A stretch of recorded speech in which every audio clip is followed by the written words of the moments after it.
The walk to meet the challenge begins.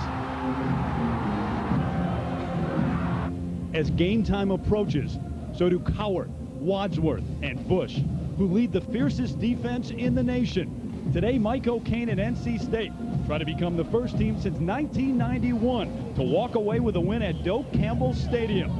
It's an ACC matchup as the Wolfpack takes on the undefeated #3 Florida State Seminoles.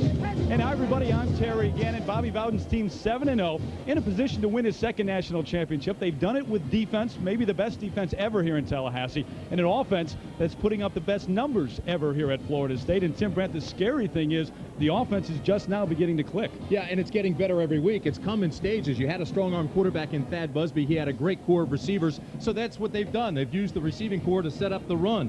These two guys have combined for 65 catches, 12 touchdowns. Both average 20 yards a catch. And now here comes Travis Minor, the freshman running back. He got his first start last week against Virginia, ran for 159 yards and 3 touchdowns. So the package is complete. The Seminoles are now ready for the stretch run, and they are very much in the hunt. The undefeated Seminoles trying to stay that way on homecoming Saturday against NC State.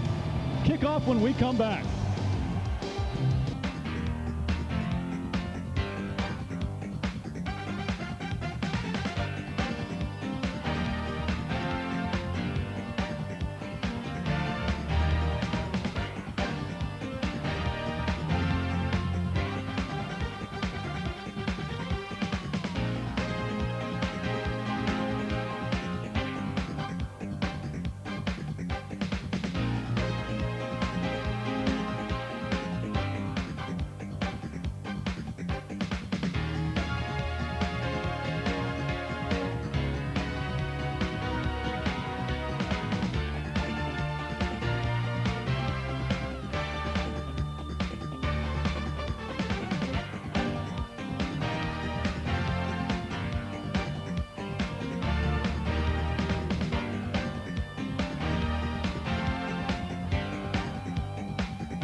Welcome to New York. I'm John Saunders. Out to your game in just a moment. Let's check some scores. Penn State beating up Northwestern 30-13.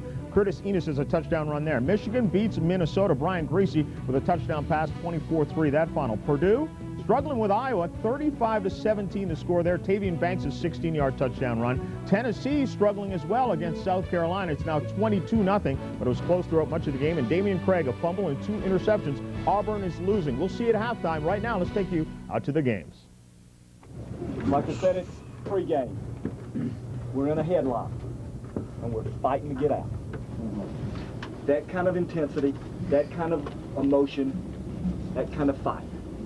For 4 seconds, every time the whistle, every time the ball snaps, for 4 seconds, you fight like you've never fought before. Head coach Mike O'Kane, the final words in the visiting locker room before taking the field here at Doak Campbell Stadium on a cloudy afternoon. There are showers in the forecast. Florida State at 7-0, the #3 team in the nation, and NC State at 3-4. But this is a better team, I think, than the record indicates. They had the early success at Syracuse with the overtime win, and Mike O'Kane's club with some close losses, especially the Wake Forest one, 19-18, and that was the one that really turned the season on the downward slide. They've now lost 3 games in a row. Well, you mentioned State opening with that dramatic 32-31 overtime win against Syracuse, but losses to Wake and Clemson just rocked their world. Sebastian Janikowski will get us underway. Florida State won the toss. They have deferred to the second half. It's Elvis Whitted with world-class speed back at his own goal line, along with Rashawn Spikes. Bobby Bowden has never lost a homecoming game here in Tallahassee. And we are underway. And Janikowski, as he's done all year long, kicks this one out of the end zone. We'll see that throughout the afternoon. Well, Lewis Johnson, the third member of our crew, is down on the field. Let's get a report right now. Lewis?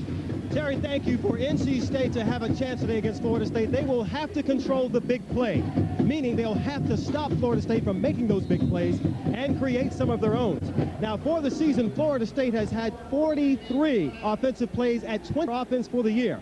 Now, on the flip side, NC State has had only 29 offensive plays at 20 yards or more. That's only just about 6.3% of their offensive season. So the Wolfpack will have to reverse those numbers in order to really challenge the Seminoles. And in terms of the weather, heavy thunderstorms, rain moving in, possibly hail. Tornado watch is also possible coming in from the west. So it's a little pretty now. We've got a few clouds, but things could get uglier as the game goes on. Guys? 1st and 10 from the 20, Lewis. Jamie Barnett, the incomplete pass. Bobby Bowden, of course, looking to win his second national championship, and told us yesterday that maybe at the beginning of the year he didn't think his team would be in this position, but he's a believer now. His defense will be coming now. That'll make everybody believe. Watch this. 2nd and 10, and that's a situation North Carolina State does not want to get in this afternoon. Out of the shotgun, right through the hands of Mark Thomas, the tight end, who's the intended receiver. He's had a tough couple of games the past 2 weeks, but he's the second leading receiver for the Wolfpack. The Chili starting lineups, and an offensive line that is a veteran one, but injuries have taken their toll. Jarvis Borum in at tackle for an injured Todd Boyle. The wideouts, a lot of speed there with Whitted and Torrey Holt, the leading receiver for the Wolfpack. And Tremaine Stevens, of course, the #2 rusher in the ACC. In 2 of the 3 games he's played against Florida State, he's rushed for over 100 yards. Mark Thomas is a big receiver at tight end at 6'5". They want to try to get him the ball. He's the one that dropped that pass he should have caught on the last play. 3rd and 10, and Eric leaked the catch out to the 26-yard line, but he's about 5 yards short, 4 or 5 yards short of a first down. The defensive front for Florida State, Andre Wadsworth, maybe the best defensive end in the country, has 10 sacks on the year. And maybe the 2 best linebackers as a tandem, Cowart and Bush, and Lamont Green, the second leading tackler on this team. Tay Cody, a guy who's only a redshirt freshman, he's proven himself, though, at that cornerback spot. Lee Feaster back deep, awaiting the punt of Jason Biggs. Fair catch at the 37, but there's a flag on the play back at the 14. NC State may get a break here. Now, Florida State is a highly penalized team, and they knocked down the punter, and this looks like it could be roughing the punter, which, if in fact it is, would give NC State a first down.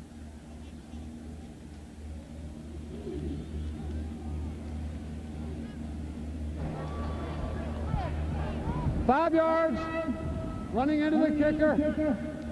5-yard penalty, previous spot.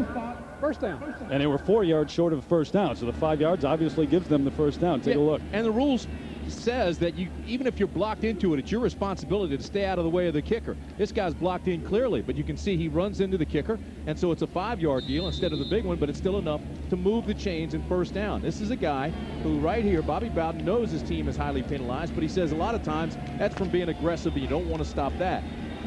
Most penalized team in the ACC, but you're right, most of them are penalties of aggression, but this gives NC State another chance on their first drive of the afternoon. Jamie Barnett, the straight drop, has time over the middle, incomplete. Not much of a chance at completing that. It was Carlos King, the fullback, who was the intended receiver. You know, for NC State to be successful today, and we touched on this just a little while ago, is they've got to have some big plays. We're talking about 20 yards or more, and they have to avoid turnovers. Now, along with that avoiding turnovers, I mean, you cannot give gifts to Florida State and expect to beat them, but you also have to make the plays that you're supposed to make. For instance, we saw Barnett put a strike to Thomas, and he just dropped the football. You can't do that. 8 touchdowns, 7 interceptions on the year for Jamie Barnett, sophomore out of Roxborough, North Carolina. Here comes the option and the pitch back. Tremaine Stevens trying to turn the corner, bounced out of bounds up. They're going to call it at the 36-yard line, but there is a flag once again on the play. Terry, for NC State to succeed today, they need to run with Tremaine Stevens and a lot of misdirection. They'll also run the option and use tight end Mark Thomas, as we said, in a mismatch. All right, here's Stevens, and this is what he's done. He's had 100 yards against every ACC school, and in the 3 games that he's played against Florida State, he's gone over 100 twice. Holding on the offense. 10 yards. Repeat second down. So for Mike O'Kane, the holding on the option out to Tremaine Stevens, and just what you were talking about, trying to avoid those penalties and the mistakes. You can't hurt yourself. You almost have to play flawlessly against Florida State if you're outmanned. I mean, on paper, this is a mismatch. Everybody knows that. Florida State's going for a national title. NC State at 3-4, trying to save Mike O'Kane's job. You have to play flawlessly. They cannot afford to have more than 35 yards of penalties today, or it's over. Carlos King and Tremaine Stevens. Stevens now in motion. Barnett with time again. This one's picked off. Vermont Green with the interception. Inside the 20, bringing it back to the 15-yard line, and there's the first big mistake of the afternoon.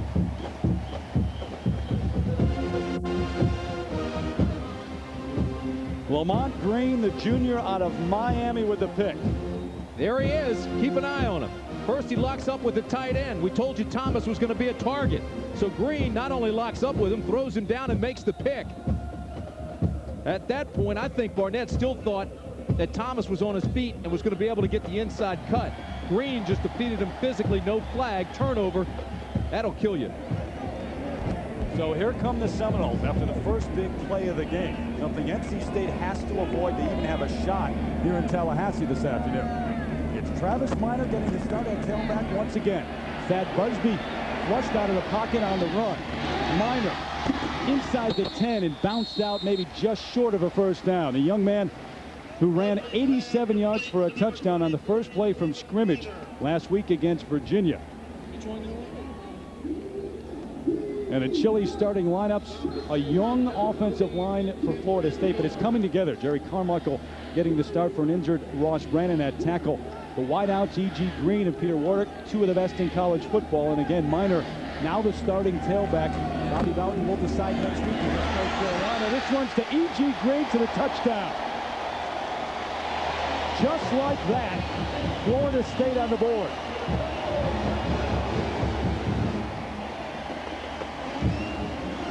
The first play from scrimmage a week ago against Virginia, and now the second offensive play this week against NC State. Here he is, inside receiver, his 6th touchdown of the year, just a little in pattern, then with strength breaks the tackle. The streak is alive. 35 straight games now with a catch as he continues to set records at Florida State and missed the extra point. Janikowski misses the extra point. So it's not all rosy for Florida State, but there's a man who's led them in catches the last 2 years. E.G. Green, one of the big play men in all of college football, and the Seminoles on the board first.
Five catches, 151 yards a week ago against Virginia, and E.G. Green with a touchdown catch already today here in Tallahassee against NC State, the 35th straight game that he has caught a pass. and his 6th touchdown of the year. We talked about him at the Open. He averages over 20 yards every time he makes a catch, and that time, of course, turned it into the touchdown. You think about the great receivers they've had here with Biletnikoff and Ron Sellers, Lawrence Dawsey. They have had some great ones, and yet this could be, and I think is, the best receiving core they've ever had at this school. The deepest. And a couple of years ago, you had Andre Cooper and E.G. Green each catching passes for over 1,000 yards in the same season. But, well, you got Warwick and Stringer and Minnis all the way down there. You're right, as a receiving core. Yep. Janikowski once again not in the end zone, out of the end zone. Coming into the game, 32 of 50 kickoffs from Sebastian Janikowski went to the end zone, and 21 touchbacks throughout the year. You and I were here at the beginning of the year. The debate over Gramatica or Janikowski settled that right away. Well, and here's the other thing. NC State has averaged this year, starting at the 28-yard line. That's where they start their drives on average. With him kicking out of the end zone, they start at the 20. So they're losing 8 yards every kickoff. That is a weapon to have. So 1st and 10 for the Wolfpack. Eric Leak in motion to the far side. Carlos King, the fullback, off tackle. Nowhere to go. Runs right into the defensive front of Florida State, and this is the #1 defense in the nation.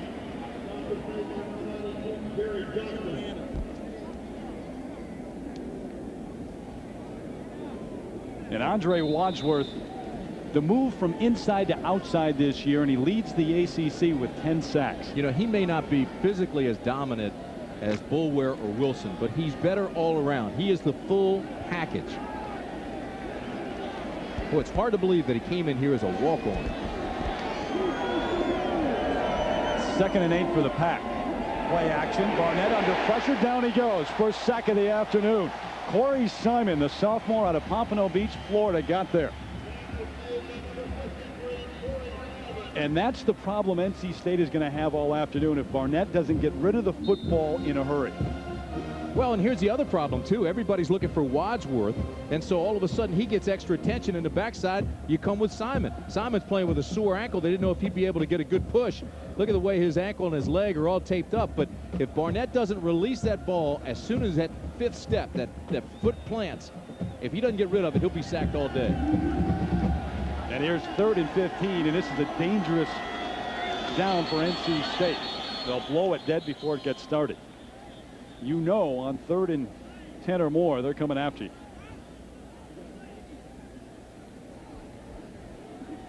Dead ball. Delay of the game. On the offense. 5 yards. 3rd down. Referee Courtney Mozzie and the delay of game penalty. 2nd penalty already against Mike O'Kane's club. You know, oftentimes Florida State in the Atlantic Coast Conference finds themselves in a mismatch where they really can't overpower the opponent. Last week, 12 sacks. This week already, they've got Jamie Barnett thinking they're going to be on him in a heartbeat. So he now has to think, all right, I've got to throw this as soon as I receive it. He showed blitz, but back up. Barnett out of his own end zone this time, into coverage and incomplete. Dexter Jackson, the free safety, got a hand on it, but he was double covered. And there was a lot of pressure once again, this time from Greg Spires. Welcome back, Greg Spires. He missed 4 games with injuries, shoulder injuries, leg injuries, and look at number 90 coming backside. Now, oftentimes he'll line up on the backside where there is no tight end, and he'll come free. Grayson Biggs' punt, a low line drive punt. The Feaster watches it. And it rolls dead at the 39-yard line, and that's only a 29-yard punt for Biggs, so it's not a turnover this time, but great field position once again for the Seminoles.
ABC Sports presentation of college football brought to you by Bud Light. If you want great taste that won't fill you up and never lets you down, make it a Bud Light. The new Dodge, it's about change. Marriott Hotels, Resorts, and Suites. We believe when you're comfortable, you can do anything. And the NASDAQ stock market. Second possession of the game for Florida State. The first one on an NC State turnover. And you look at the big plays for NC State. We said they were key. They got to limit Florida State, especially the 20-plus yard gains, and create some turnovers. Right now, they've coughed it up. Well, they better create some turnovers in a hurry. They're going to find themselves out of this game. The other part of that is we heard Lewis say at the beginning of the game, out of the 419 plays, 43 this year for Florida State have been over 20 yards. That's amazing. Well over 10%. Little swing pass out to Travis Minor, who inflicts a little punishment on Hassan Shamsuddin, and that's a first down for the Seminoles inside the 30 to the 28-yard line, a gain of 11. Now, Florida State is going to go to a hurry-up attack here. They're going to get right back up to the line of scrimmage and try to snap this ball. So they just get a little swing pass out here to Minor, and Minor then sets up the next play and gets back into the backfield, and now they're ready to go again. No huddle, just get them up, get them ready to go. Offensive Player of the Year last year in the country. Same high school as Warwick Dunn. Busby over the middle. E.G. Green, who caught the touchdown pass, complete down to the 27-yard line, gain of a couple perhaps. This is an NC State defense that is really banged up. They've lost a number of players to injury, and an undersized defensive line. Bobby Cotton applies the pressure from the outside. Morocco Brown has led them in tackles the last 2 years, doing it again this year. Tony Scott, a very talented cornerback, but Jason Perry in there for an injured Damon Whitey. It really hurts them in the secondary. And this time a mix-up. Busby, that ball was tipped at the line, but there was no one near the football and two receivers in the same area near the sideline. Yeah, even though it was tipped, the ball was thrown to the inside of the field while E.G. Green went to the outside. Same position that Warwick took. They both went on the out pattern. An opportunity there for for NC State to make an interception. They never saw it. Keep in mind, Shamsuddin is playing today on the corner, and he's playing with a bad hamstring. We saw it against Carolina the other night, and they tested him and were fairly successful in that area. Again, Florida State's aware of it. They too will test it. And these are two of the best receivers in the nation. Over the middle this time, it's caught inside the 5 down to the 2-yard line. Damian Harrell, the senior out of Miami, and part of the depth that makes this a great receiving corps for Florida State. Well, they put the two big threats, Warwick and Green, at the top of the screen. They put Harrell down on the left, and that's where they go. They bring him across the middle, and they're working him there on Harrison. Boy, the ball's thrown high. He goes up and gets it. He's a 6'3" receiver, his 18th catch of the year. Set out last year with an injured knee. Tremendous catch. And again, there's one of those situations where he's 6'3", Harrison is 5'10". Going first and goal for the Seminoles. The fade pattern, the Harrell, and a flag on the play. Covered by Shamsuddin. They went after him. You mentioned the injured hamstring. Well, they went after a timing pattern, too, almost a jump ball type thing. And they're going to call this against Florida State for pushing off. Harrell, who just caught the 26-yard pass down to the 2-yard line. Here comes the contact in the first couple of yards. Now, they called this on Harrell, although it looked Shamsuddin got the first lick in. He got more power in there. I'm not sure how you distinguish who initiated the contact or who gained the advantage. There was no advantage gained there, so I think it was a good no call, or it should have been a good no call. But they threw the flag and they marked it off against Florida State. Big break for the Wolfpack. No, it's going to back them up all the way to the 17-yard line. There is outside the 16. There's going to be contact all day between these two. You got to let them play. Out of the shotgun again is Busby. And it's first and goal outside the 16. Minor looking for room, looking for a block. He got one, and he gets in the end zone. What a run after the catch by Travis Minor. And some blocking up front. Boy, I'm telling you, that's a gift from heaven. Travis Minor ought to go over to Donald Heaven right now and shake his hand. He made that play possible. That's a gift from heaven. Third catch of the afternoon for Travis Minor.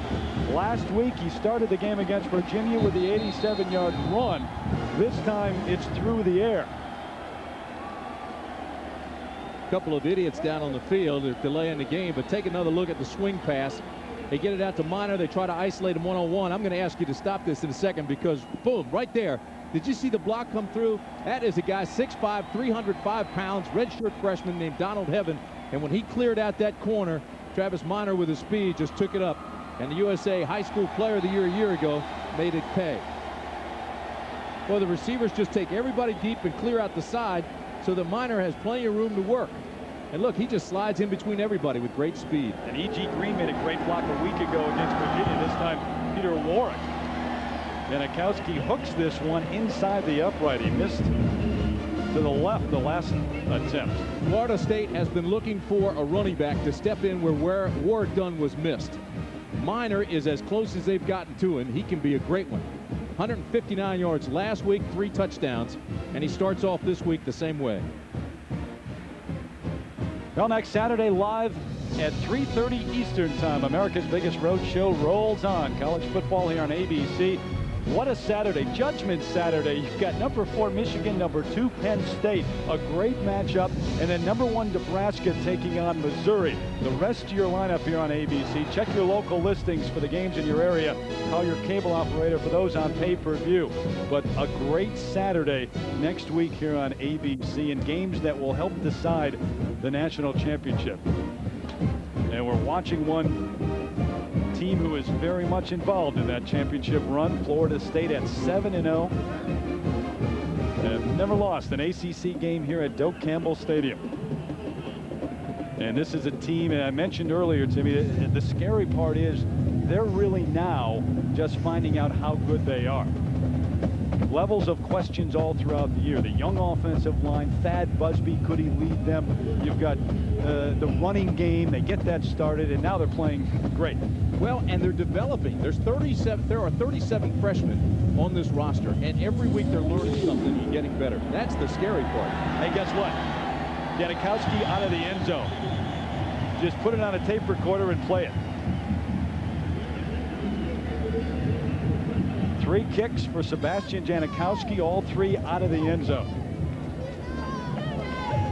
What a great asset that is when you can put it through the end zone every time for the touchback. I mean, he comes on, they find out how good he is. I don't think anybody really expected him to be as good and as strong as he is. Gramatica packs up, he kind of leaves in a huff. They say he could also play linebacker, but he'd be afraid of injuring his foot. Well, Bobby Bowden didn't want to give a scholarship to a kicker. When he saw him on tape, he said, what are you guys waiting for? Go get this guy. Here's the pitch to Tremaine Stevens, but Shevin Smith right in his face, and he runs him out of bounds. Smith threw her over, and a senior out of Miami leading this defensive secondary. You're Mike O'Kane right now, and NC State and the coaching staff, you've got to be saying, whoops, our only first down on the first 2 possessions on a roughing the kicking penalty. That's it. Not the first team of the year to struggle against this Seminole defense.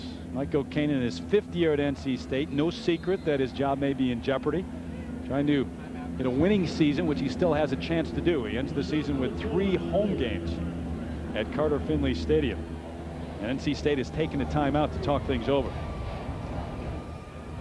So a break on the field. We'll take a break as well. The Seminoles up early here in Tallahassee.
As if Bobby Bowden needs any help or more good news. 7-0 coming into this game, 13-0. Well, he's got Julian Pittman back, the nose guard who had 53 tackles a year ago.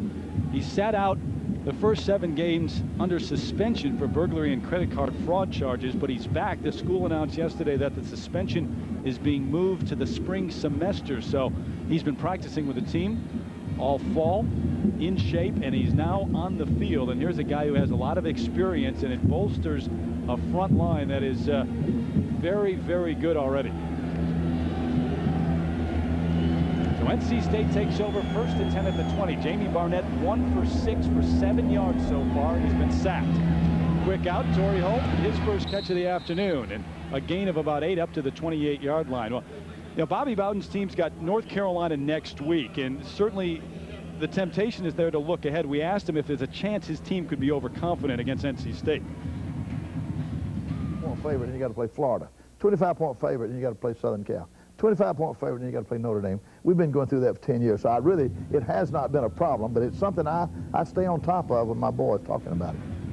Boy, he does stay on top of them, too. You know, he tries to get them ready every single practice, not just every single game. 1996 was their first 11-0 record in school history, but no national title. Florida got them. Now they're 7-0, still improving. It's scary to think how good they can get. Barnett, incomplete. Mark Thomas, the tight end, who they'll want to go to a lot this afternoon, but it went through his hands a little bit high. And 4th down coming up for the Wolfpack. They have thrown 3 times now to Thomas. One was perfect. He dropped it. Then they had the interception when they battled him out of the way, and now they overthrow him. He's 0 for 3 and a major part of their game plan. Tough to explain, too, because Mark Thomas, their second leading receiver, 1 catch for 6 yards in the last 2 games coming into this one. DeFeaster, the fair catch at the 41-yard line, a 31-yard punt, a good field position once again for Florida State. Well, Monday, 2 very different interviews on a special Monday Primetime Live. MJ, Michael Jordan, and Mike Tyson, both no holds barred. Then it's Cordell Stewart and the first place Pittsburgh Steelers battling the Kansas City Chiefs on ABC's Monday Night Football. A great lineup right here on ABC. Mike Tyson released from the hospital yesterday after his motorcycle injury, and MJ 0-1 now, losing to the Celtics last night. You had to bring that up, didn't you? Travis Minor with a first down across midfield to the 48. Let's go down to Lewis Johnson. Hey guys, North Carolina State co-defensive coordinator Jeff Snipes was really hot with his players. He said you guys didn't even line up one time correctly in the last series. He's also angry about the tackling or the lack thereof, and as you saw on Minor's TD run, he slipped a lot of them. Lewis, Jeff Snipes, the defensive coordinator down on the field. You've got Kent Briggs, the co-defensive coordinator, up in the booth. But it's one thing to get beaten by Florida State off the line, but you can't make mistakes and do that. You're not going to be in this game. Minor, some tough yards up the middle. Well, he's talking about the missed tackles on the touchdown that Minor had on the little swing pass, but I'm not sure that was the case. They got Minor out in the open field. He is a tremendous young running back. And Donald Heaven threw a block that just cleared out the entire corner. So it was good blocking, and I'm not sure it was all missed tackles. Just a lot of talent. 2nd and 7 for Busby out of the gun. Quick out, complete, Warwick, first down to the 35-yard line, and the Seminoles move the chains again. And again, that ball may have been tipped at the line of scrimmage, but Warwick able to come back and get it. NC State likes to blitz a lot. Almost half the time they'll come with some sort of blitz. This time it finds NC State in a zone defense, and you can't play zone very often against these guys as good as they are. Peter Warwick will always find the seam. Busby under pressure, and E.G. Green was out there, but it was underthrown because of the pressure. He had a step on Tony Scott, the cornerback, but Busby didn't have time. And then again, sometimes the blitz works. They try to overload here on the right side. They outnumber Florida State, and look what happens. There's a breakdown, and they get a little pressure on him, and he throws, and he's not in complete rhythm. Boy, when Busby sets and throws, he's accurate. But when he throws falling away, he's not. Yeah, he's 7 of 9 for 79 yards. Got a couple of touchdowns already. It's with the catch close to a first down. Marvin Minnis, the redshirt freshman out of Miami, seeing more and more playing time as the year goes on. Tony Scott, the cornerback, along with Lloyd Harris at number 2, in there on the stop. Busby takes a lot of heat. You know that? Because he'll miss a couple of passes during the game. Here he takes a quarterback sneak for the first down, and he may overthrow a receiver or two, but he always has decent numbers. He always wins football games. I mean, as a starter, he's 17-1. He's one of the 5 finalists for the Unitas Award. And who would have thought that? You go back to the opening game against Southern California, and he took so much heat for that game, but he did take him on a 97-yard drive.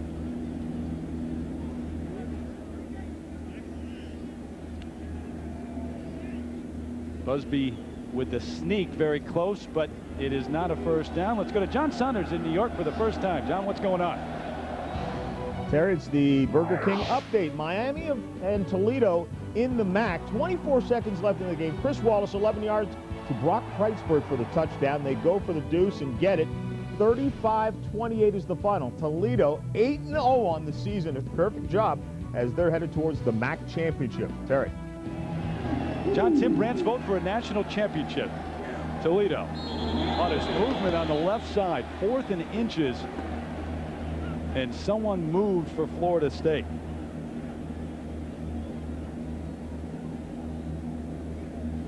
Was there someone in the neutral zone for the Wolfpack? Almost like a conditioned reflex. Florida State's backing up.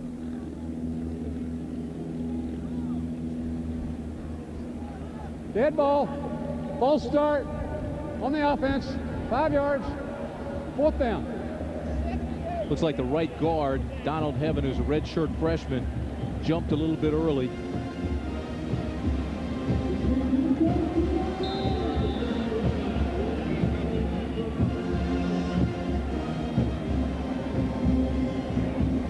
So it backs him up. They had 4th and inches, but now Sebastian Janikowski is going to come on and try a 49-yard field goal. And it is well within his range. They're going to call it a 48-yard attempt. Ball on the ground. They're going to try to throw for it.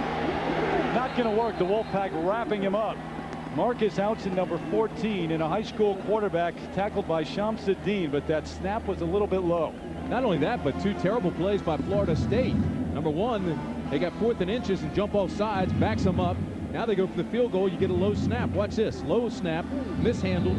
Now all of a sudden you say, all right, fire, fire, and you try to do something, make positive yards out of it. You don't. They're all over it. Shamsuddin makes the play. So Florida State with 2 bad plays. We'll see if NC State can capitalize. Janikowski with the leg whip, trying to create some room for Outzen. So the Wolfpack for the first time taking over at the 42. Their previous possession starting at the 20 after Janikowski's kicks, and a first down. They'll move the change into Florida State territory. That's Tremaine Stevens on the carry. 13 career 100-yard games for Stevens, number 3 on the all-time list for the Wolfpack, number 19 in ACC history. Oftentimes when you're going against a very aggressive defense, just run right at them, and they may run themselves out of a play. So they came with the power, the explosion, a quick opener for Tremaine Stevens, and what a talent he is. A gain of 11. The chains move. Carlos King, Tremaine Stevens out of the eye now. Barnett play action with a lot of time, going up top down the far sideline. Caught but out of bounds. Alvis Whitted, the sprinter, made the catch, but he was well out of bounds. Tay Cody, number 27, was right there with him. Not a bad call. Not a bad call at all. You pick up a first down. Now you're in their territory, so now you're going to loosen them up a little bit and go to the fastest man in the ACC. That's Whitted. Track guy. All right, so you put him out there and you try to run a fly pattern with him. So now at least you got Florida State's attention. They know he's out there. They know you'll throw deep. Now it wouldn't be bad to come back with a little swing option, or even with Stevens again on the power. Chris Coleman, number 84, now in for Alvis Whitted on 2nd and 10 for the Pack. The give to Stevens, bouncing outside. He's going to turn the corner, and he's got another Wolfpack first down at the 36-yard line. Stevens on the carry. Stop is made by Dexter Jackson was out there, but he couldn't stop Stevens from turning that corner. Coward helped run him out. This was the off-tackle play that scored or got the first down a while ago. Now, if you stop it right there, you can see outside leverage here. He recognizes that with his vision and pops it outside rather than taking it off tackle. And once he gets out there, he's got great speed. Now he goes for the marker and picks up the first. So NC State and Tremaine Stevens moving the ball here. 6:51 left in the first. The option to the near side, and Barnett's going to keep it. Gain some yardage where maybe he didn't have any. Nice decision, but only a gain of about 3. Jerry Johnson, number 92, the sophomore, made the hit. Lamont Green hit himself in the head, knowing he had responsibility for the quarterback, and took the pitch fake. Barnett with a good little fake right there to turn it up inside the pressure. You know, Timmy, Barnett's taken some heat in the last couple of weeks, too, for not tucking it and running more. He's a scrambling quarterback, and they say he's not doing it very often, but Mike O'Kane says, hey, it just hasn't been there for him. Defenses know that he wants to get outside the pocket. 2nd and 8. They run right by the blitz with Stevens.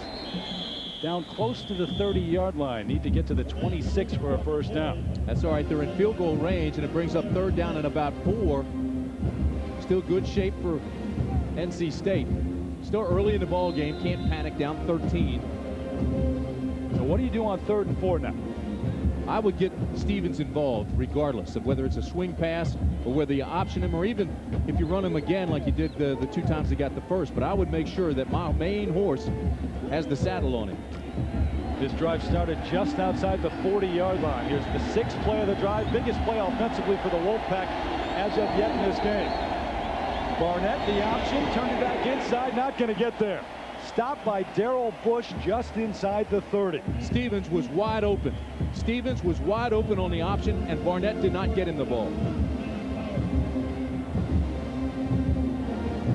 Take a look at the read. They want to get it. Now, boom, stop it. Look at your guy up top there. That's Stevens. Stevens wide open. Bush and Cowart, maybe the best linebacker tandem in the country, came together to make the stop on Barnett, and Jamie Barnett has called a timeout now for the Wolfpack. It brings up 4th and almost 4. And right now, let's take a look at ABC's Wednesday primetime lineup.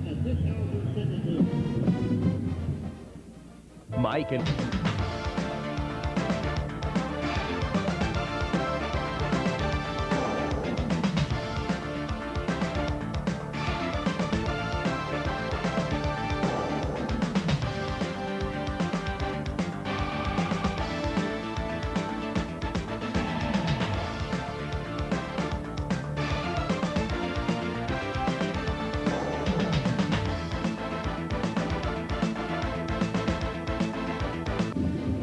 Back in Tallahassee, the Seminoles leading 13-0, and the Wolfpack with a 4th and almost 4 coming up. The ball just inside the 30-yard line. Now, you think about going for it, you think about kicking a field goal. Chris Hensler, their field goal kicker, is 7 out of 13 this year, and his longest kick a 37-yarder.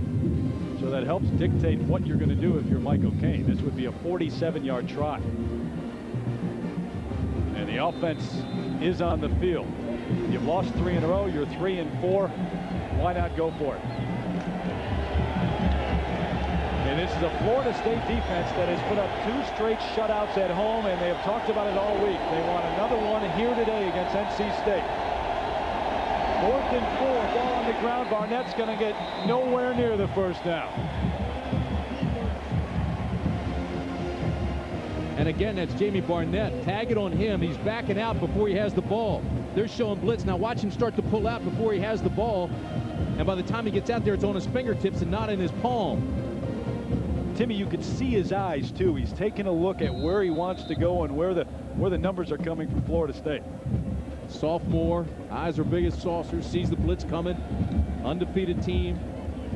Got Bush, Cowart, Green lining up. I mean, it's easy to see how he can pull out too early. You put those names up there, and Ed Wadsworth, not only sophomores, but just about anybody can get the big saucer eyes.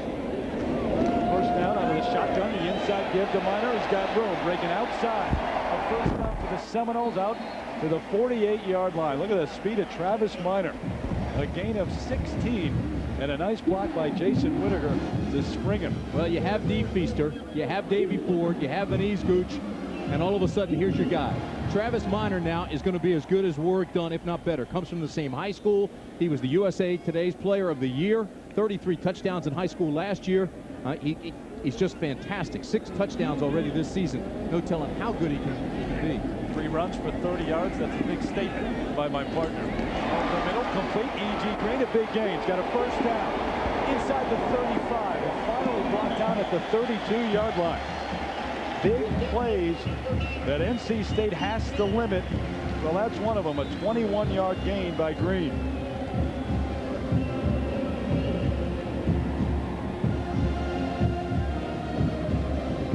Boy, they just keep getting better and better here after running the ball, and then little swing passes. Now they go back to their wide outs. They use the pass to set up the run, and look at the blocking they get out there. I mean, even the receivers are throwing blocks downfield. Shotgun again for Busby. Over the middle, complete. Jermaine Stringer may get to the end zone. He's there. 31 yards. Busby to Stringer. His first touchdown catch of the year.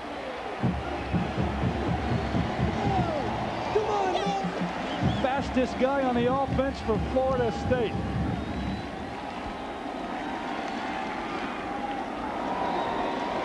You take your fastest guy and you put him against Shamsuddin, who has a bad hamstring. It's a timing pattern. Just slant in. He's already beaten. There's 7. Shamsuddin with the pulled hamstring can't catch him, and G-String takes it in for the touchdown.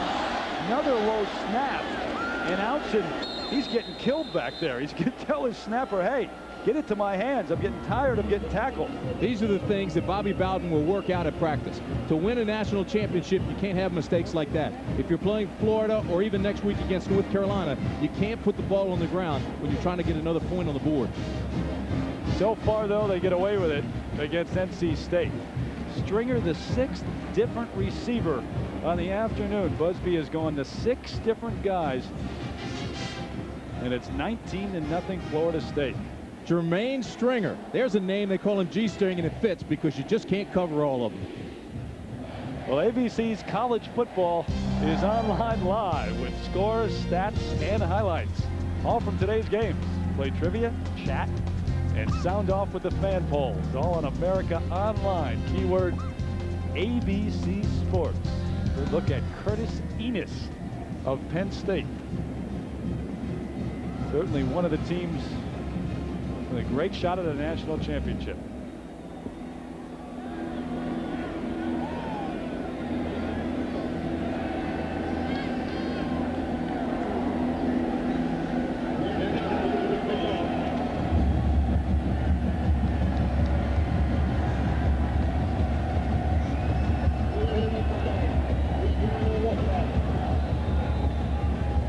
The sky's starting to darken here in Tallahassee. We are in a tornado watch. Good chance for thunderstorms, and a good chance Janikowski's going to go out of the end zone once again, out to the 20 for the Wolfpack. Well, Florida State, the most penalized team in the ACC. We asked Bobby Bowden what he thought about that.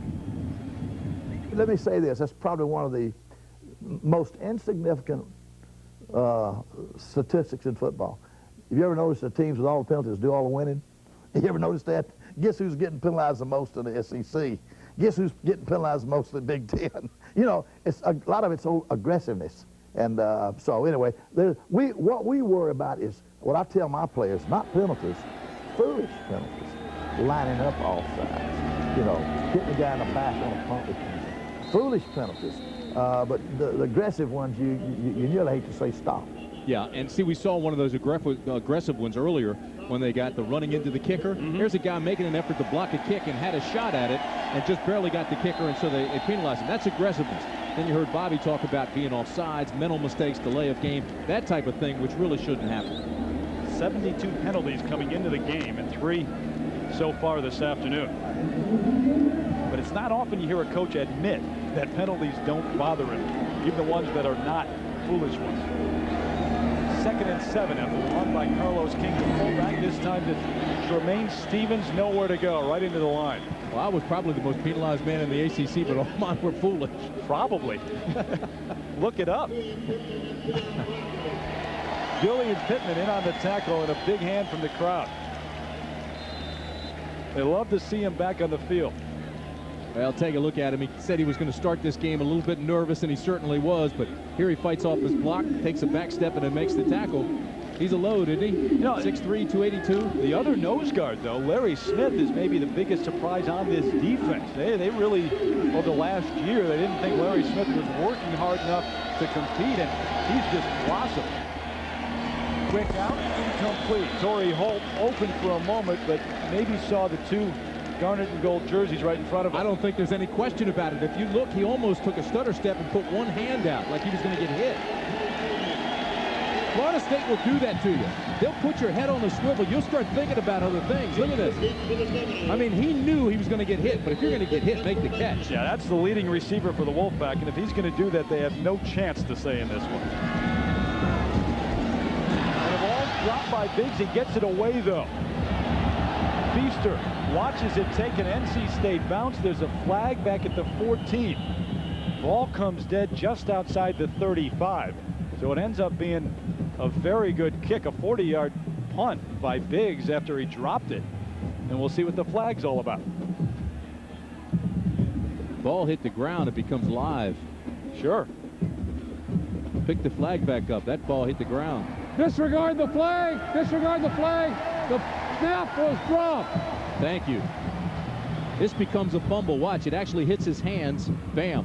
Now it hits the ground. That's a fumble. He's live bait. You can go ahead and hit him. He just kicked it off the ground. Did you see what he did? It's a great, and not only that, but it was his longest kick of the day. It was like a drop kick. Wasn't that his longest punt of the day? 40 yards.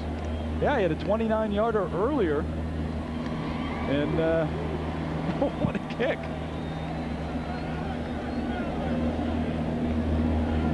So Thad Busby takes over out of the shotgun, spending most of his time there this afternoon. Ball just outside the 35-yard line. A lot of time once again over the middle. Lavernius Coles had it. It popped up and it was almost picked off. You know, Lavernius Coles, here's a guy who's a sophomore out of Jacksonville. He's a biological science major who wants to go to med school. There have only been three players who became doctors ever under Bobby Bowden. It's the load on him trying to play major college football and go to classes. He has tests every Monday, all day Sunday. He's got to make up the work that he missed, especially when they go on the road. He's an impressive guy. Travis Minor wrapped up in the backfield by the Wolfpack this time. Kyle Blaylock, number 94. You know, you can almost feel sorry for NC State here now because the secondary is so banged up going against what we've already said is as deep as they've ever been receiver-wise here at Florida State. I mean, you've got Riddick, he had his knee scoped, and you've got Damon Whitey, who is out with a torn ligament. Whitey's out. Shamsuddin's playing with a bad hamstring, and you've got guys in the secondary playing with a flat tire. They just don't move as well. Low is a time for Busby again. You can't give him that much time. Over the middle, complete for a first down.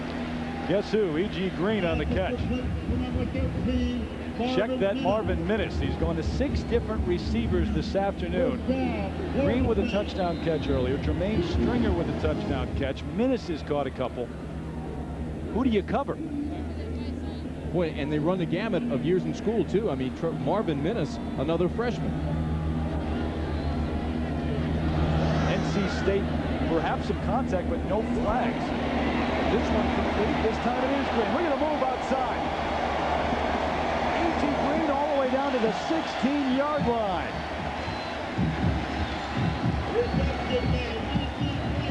Once he catches the ball, you better have a couple of guys in his area. One-on-one, you're not going to stop him. Ernie Green is fun to watch, too. You know why? He has so much fun playing the game. Now, if you watch, they clear it out with the receiver up top. Now he's going to take the inside and back outside again. Leaves him there. Now he's looking for a blocker. Cuts it back and tries to pick up some blocks, but he has so much fun playing the game. He's excited. He gets up like it's his first catch ever. You think that's not a lonely place on the field? Tony Scott covering E.G. Green one-on-one. 33-yard gain. First play here. Travis Minor the outside. Nice tackle, even though he's near a first down. They have it. But the tackle saved a touchdown. Lloyd Harrison, number 2, tripped him up. Terry, he does have the first. He's down to the 5, and so now it's first and goal for Florida State. They've shown you the running game. They've shown you the passing game. Now you're down in the red zone, down at the 5-yard line. They can throw almost anything at you. So the defense now has to play flat-footed. I mean, they really have to almost guess down here. But if you're NC State at this point, and it's a 19-0 ball game, best thing to do is just be aggressive. That's the way they've played all year. This has been an aggressive blitzing defense. Well, they're trying to overload right now. First and goal, 28 and counting here in the first. Busby, the inside give, and they blow it dead. And that's a play NC State was about to stop. They had overloaded to that side. Dead ball. Delay of the game. Offense. 5 yards. First down. That's one of those stupid penalties that Bobby Bowden doesn't like.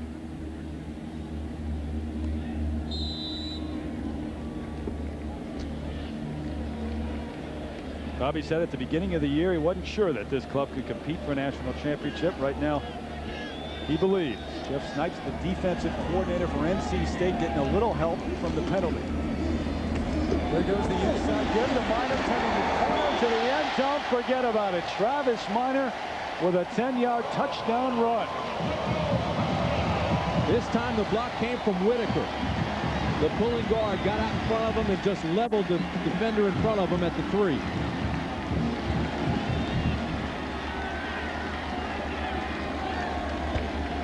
Well, coming at you, you're right in the linebacker spot. You can't see a whole lot until he breaks in right there. Here comes the block in front of him at the 2. Boom, touchdown. You pull the guard, you get him out in front, you bring guys, you overload. Looks like a jailbreak on that side. Well, and now Florida State, after the miss by Janikowski, the 2 low snaps, they're going to go for 2. Lavernius Coles in motion to the far side. Busby out of the gun, rolling right, turning back left. Pearsall, the tight end, they get there. Corner of the end zone, Melvin Pearsall.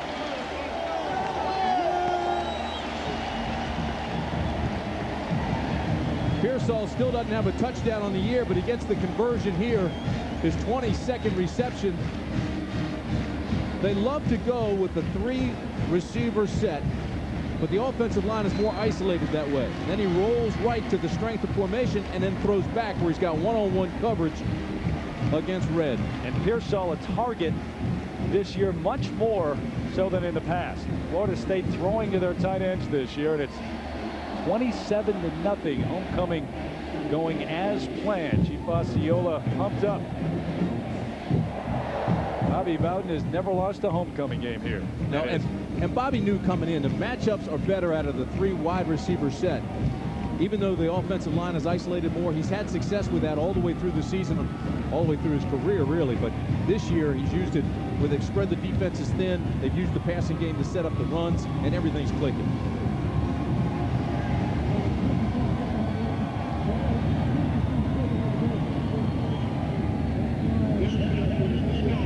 So Janikowski, who has booted everything into the end zone and beyond this afternoon, hasn't given either Alvis Whitted or Rashawn Spikes a chance to return anything. NC State has started every possession at the 20-yard line except for one. And again, guess what? Long gone. Janikowski bombs one again. The Wolfpack will start from their own 20-yard line when the second quarter opens up here in Tallahassee. The Seminoles, nothing wrong with this offense. 27-0 over the Wolfpack.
is college football on ABC Sports. The heat turned on early by Florida State, especially on the NC State defense. Banged up anyway, a lot of injuries, and now you deal with a hurry-up, fast-break offense. You're on the field all that time. Quick rest right now. Look at where NC State has started at 24. That's only because they had one possession where they started at the 42-yard line. And for Mike O'Kane offensively, 44 yards on 22 plays so far. You know, it's almost the way that they started against Virginia last week. I mean, they just came out and they just blitzed them early with a lot of points, scored right away, had 3 touchdowns in a heartbeat against UVA. Look, almost everybody up in the box for Florida State now, too. Now, finally, Shevin Smith drops back. Barnett to throw. Tipped, almost picked off, and Smith almost had it. That ball was tipped about 4 times. Lamont Green, I think, first got a hand on it. Watch this. Barnett knows that he's going to be looking to the right side, never looks off any receivers, never goes through the progression. So the linebackers have already taken their drop. There's 45 Green, got his hand on it. They're lucky not to get it picked. Yeah, Demetro Stevens, the junior, he got a hand on it next, and then it was Shevin Smith. And Thomas may have gotten in there, too. Florida State plays 8 men in the box, and they walk up and they lock on you, man. They outnumber you. They dare you to throw. Second down, Barnett turns back, wants to run the option. Got a little room, closes in a hurry, though. Across the 25 to the 26-yard line. I think Barnett may be trying to do a little bit too much on his own. I mean, the guy, he wants to get it to is Stevens. Now, he's covered here. He's lucky he gets away from the defensive end, Bryant, number 40, because he's got quarterback responsibility and just missed the tackle. At that point, once you make that read on the defensive end, you've got to option him and get it back to Stevens. Well, the Seminoles have knocked 5 opposing quarterbacks out of games. Jamie Barnett, a daunting task when you look at playing these guys, especially here. You know they're going to come with pressure. They had 12 sacks a week ago against Virginia.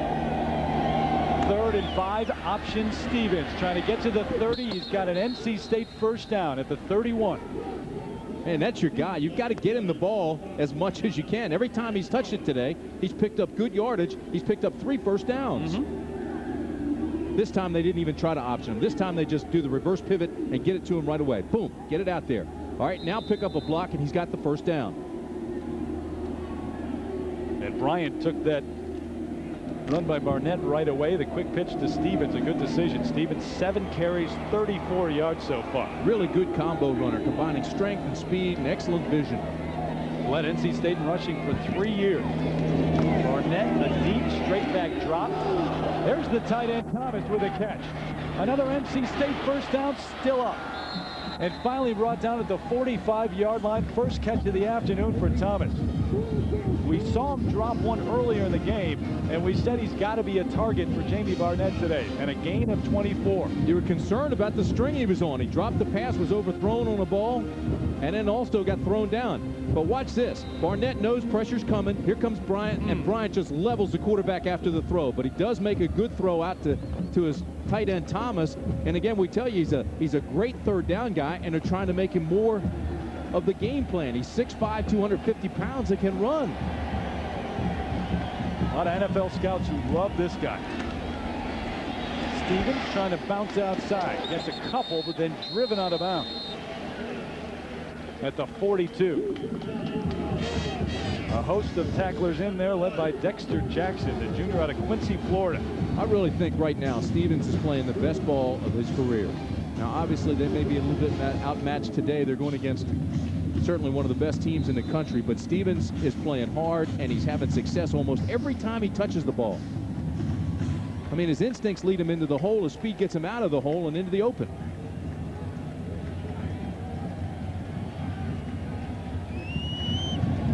Barnett with time. Over the middle, complete. It's Thomas. They try to take it away from him. Jackson had the ball and Thomas, but another big gain for the NC State tight end. And Florida State may be taking away Holt. They may be taking away Whitted and Coleman, but Thomas doing some work over the middle. NC State coaches told us coming into this game they wanted to get Stevens into the game early and often, and they wanted to get the ball to Thomas. this drive, that's what it's been. It's been successful. I'd keep going to them until they stop it. A gain of 14 for Mike O'Kane's offense.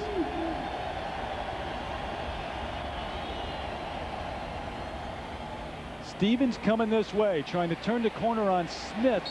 Not going to get there. Shevin Smith had an angle, and he took him out of bounds at the 26.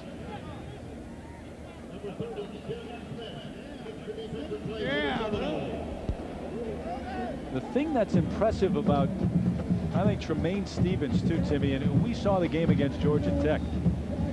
He doesn't go down easily. When he's hit, that first contact, he's always going to get at least a yard or two after that. One of the problems here, though, is the fact that you mentioned NC State's banged up and don't have a lot of depth right now. Florida State's rolling defensive linemen in and out of the game and keeping fresh legs. Holt in motion out of the eye. Barnett throwing to the end zone. Got a man. Touchdown Wolfpack. Torrey Holt, who lined up out of the eye, went in motion and beat the cornerback to the end zone. A 25-yard touchdown pass from Barnett. The Wolfpack get on the board. Samari Rolle looks shocked. Went to Stevens, went to Thomas, went to Stevens, went to Thomas. Now they give him a little bit of time. And this is Holt just outrunning Rolle. That ball's so well thrown. Boy, there's Shevin Smith. They were playing him inside now, bracketing him on the corner. Holt just, he outran the coverage, and the ball was perfectly thrown. So Hensler on for the extra point. And it is good. The Wolfpack with a touchdown up on the board. Torrey Holt, they line up outside. They're taking it away. So line up in the backfield, just beat him to the end zone. That's what he did. 27-7. Seminoles on top.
Mickey Andrews, the defensive coordinator for Florida State, an unhappy man right now. Even though Seminoles lead, they just gave up their first points in 12 quarters at home. They had 2 straight shutouts at home against Miami and then Georgia Tech. And the Wolfpack, the catch by Torrey Holt, got on the board. Mickey Andrews cannot be that upset, though. When you go 11 straight quarters without giving up a point at home, that defense is playing well. It's playing dominant football. You know what, though? He told us the other day that you look back at the '93 team, the national championships, and you look at Brooks and Alexander and the big names here.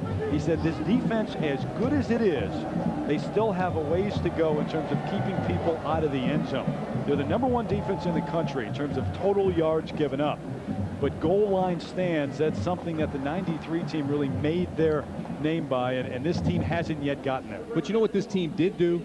This team carried the club early on when it was trying to find a personality on offense. As a matter of fact, if you remember the first game against Southern Cal, gave up 25 rushing yards to USC. That's it. And so they set the tempo when the offense was trying to find a personality and get things going.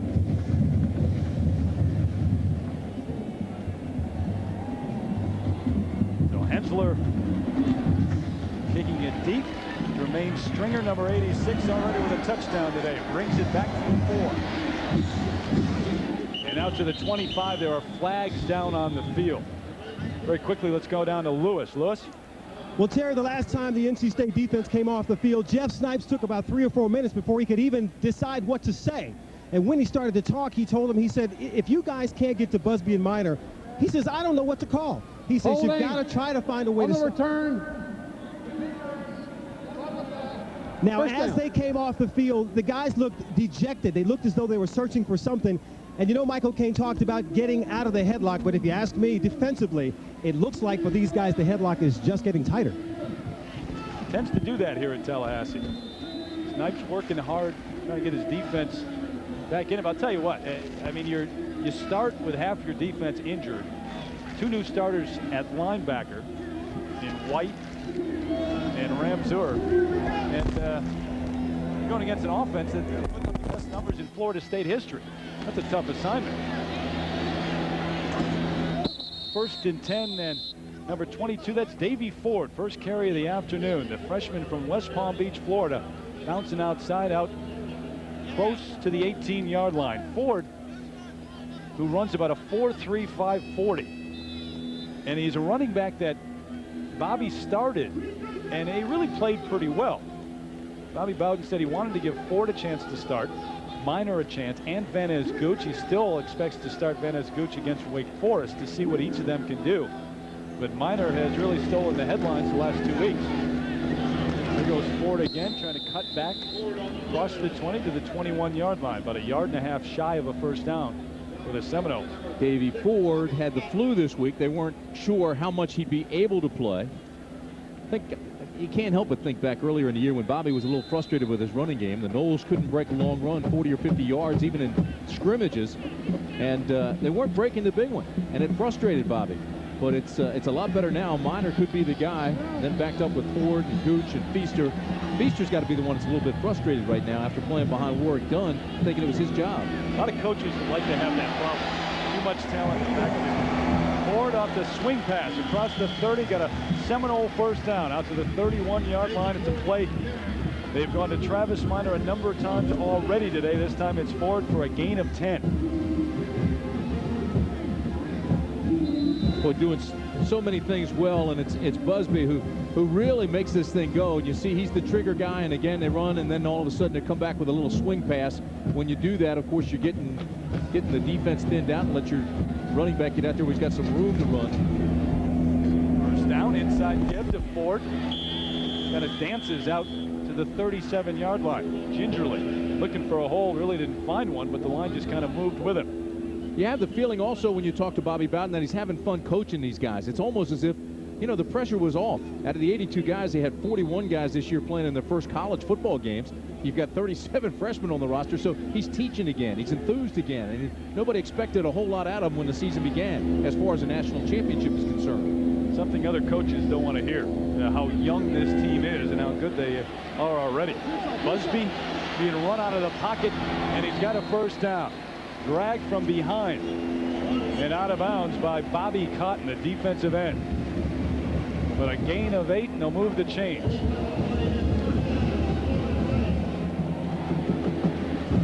Well, Thad Busby started the year at Southern California. Everybody criticized the performance, but he took him on a 97-yard drive to win the game. He will make some bad passes throughout games, but he just keeps winning. Today he's 14 out of 17 and now 15 out of 18 as Damian Harrell makes the catch at midfield. Yeah, and the other thing with Busby is the fact that he finished last year with a higher quarterback rating than his 2 predecessors, Charlie Ward and Danny Cannell, and yet as soon as he overthrows a couple of long balls or he comes back and he doesn't make what look to be short touchdowns, everybody gets down on him, and yet he just continues to play, continues to have good numbers, and continues to win. Davey Ford out of the grasp of one tackler and down to the 43. And it may still be the first half, but this Florida State offense is just wearing down the Wolfpack defense. And going with no huddle, just trying to wear out the defense and limiting what they can do as far as their substitutions. Although they're calling the play at the line and trying to get the signals from the sideline, which does allow the pack to get guys in and out.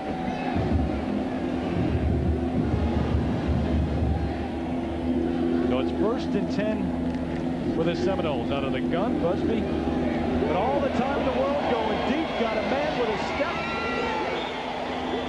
Out of bounds. Intercepted. Wolfpack. It's intercepted by Shamsuddin.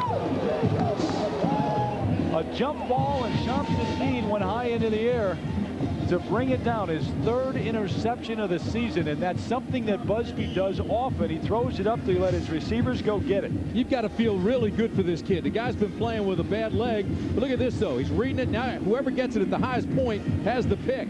He's got the inside coverage, uses his body well, and makes the interception. That's a big-time play and a huge turnover as far as NC State is concerned. Shamsuddin coming up huge here, the junior with a great play. 5'9" against 5'11" Stringer. So the Wolfpack taking over, but taking over in a tough spot, and the crowd coming alive. Jamie Barnett brings the offense up to the line of scrimmage just outside the 1-yard line. He's going to throw off play action. Got Holt with a step, and he overthrew him. How about Torrey that? Holt was open. How about that? Number 1 for a gutsy call. Number 2, as you said, Holt had the step. That was almost a touchdown. Watch this. Play action, reverse pivot. Florida State not expecting anything like this. Now look at Holt. Holt is already by him. Ball is another step underthrown, and that's a touchdown. I think their feet do get tangled up right there, and they both stumble forward, but that was close. And that ball was not going to be caught, so it's an uncatchable even if they're tangled up. Tay Cody, though, the cornerback, a redshirt freshman, beaten by Torrey Holt. And listen to this crowd on 2nd down. Same play. Barnett, and a lot of contact this time. Here comes the flag. It was Alvis Whitted and Troy Saunders, the junior out of Miami. Saunders is called for the pass interference.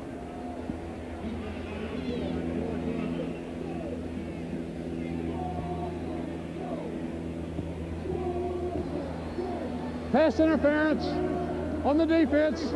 We'll place the ball at the spot of the foul. 1st down.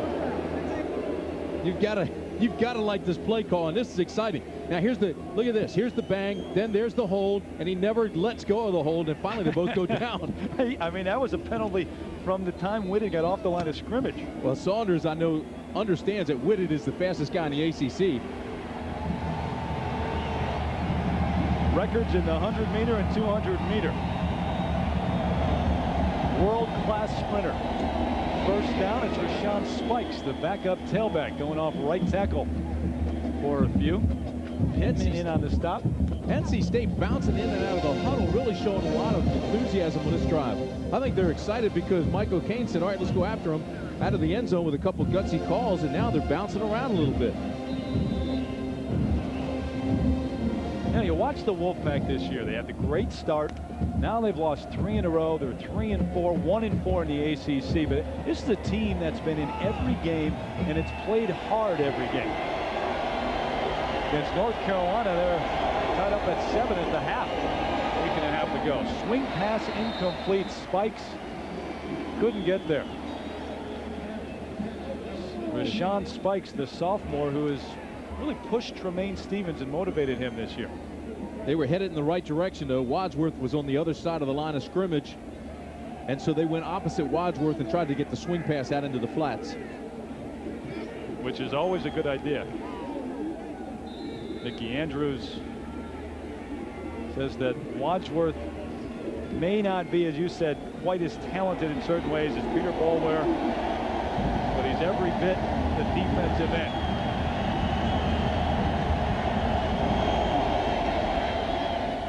Torrey Holt with a catch. Flanker screen, trying to get outside now, and he does. Across the 25 out to the 26.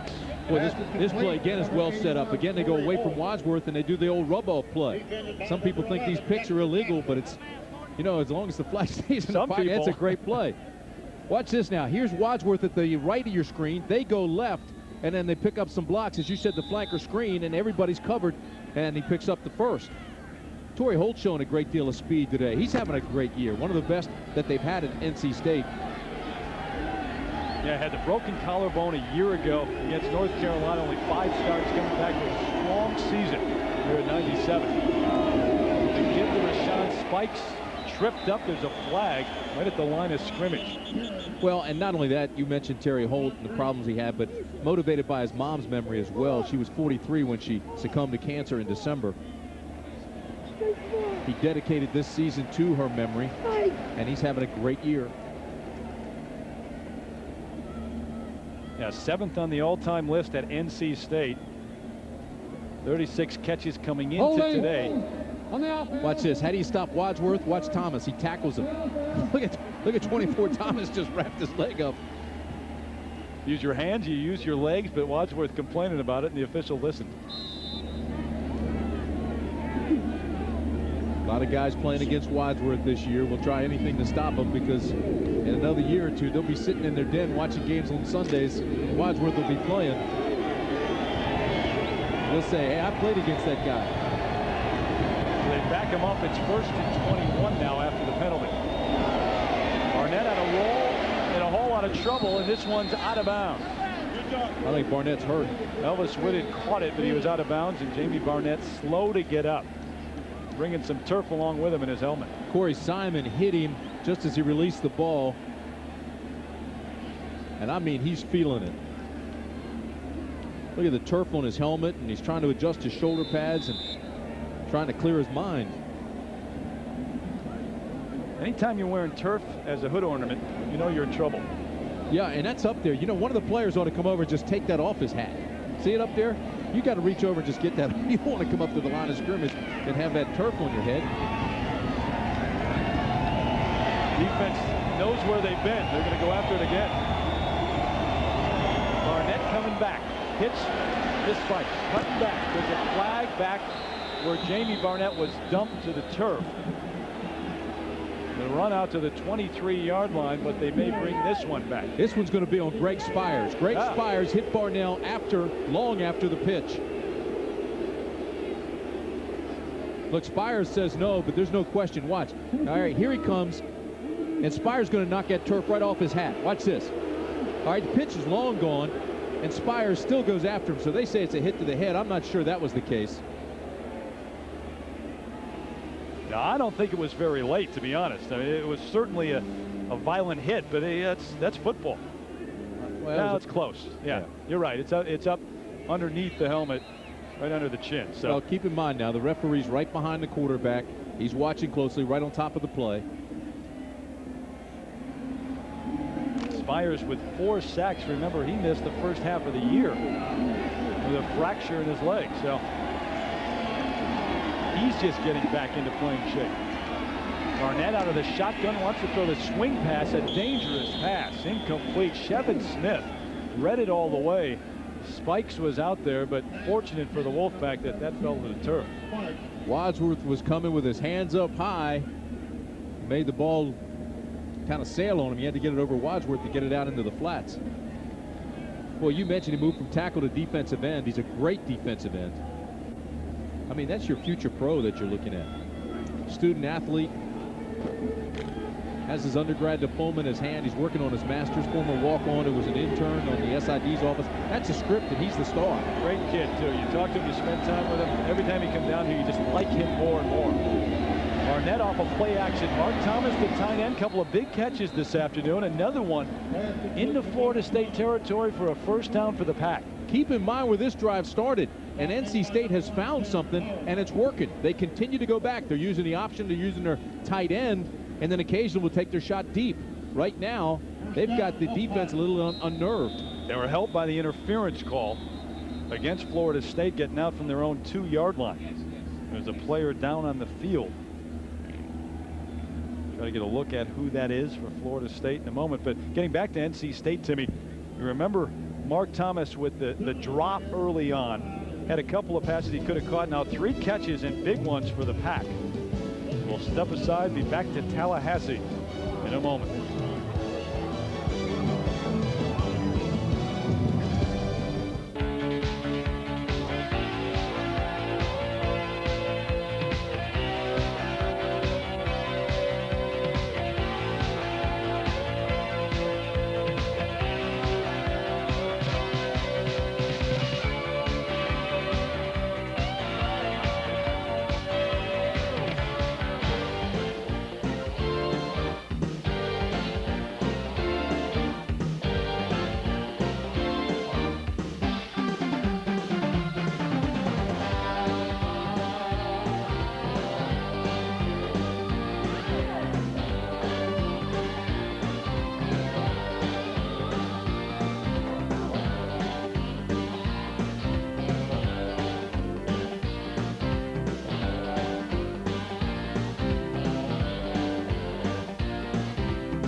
ABC Sports presentation of college football brought to you by Burger King, where you can get your burger's worth.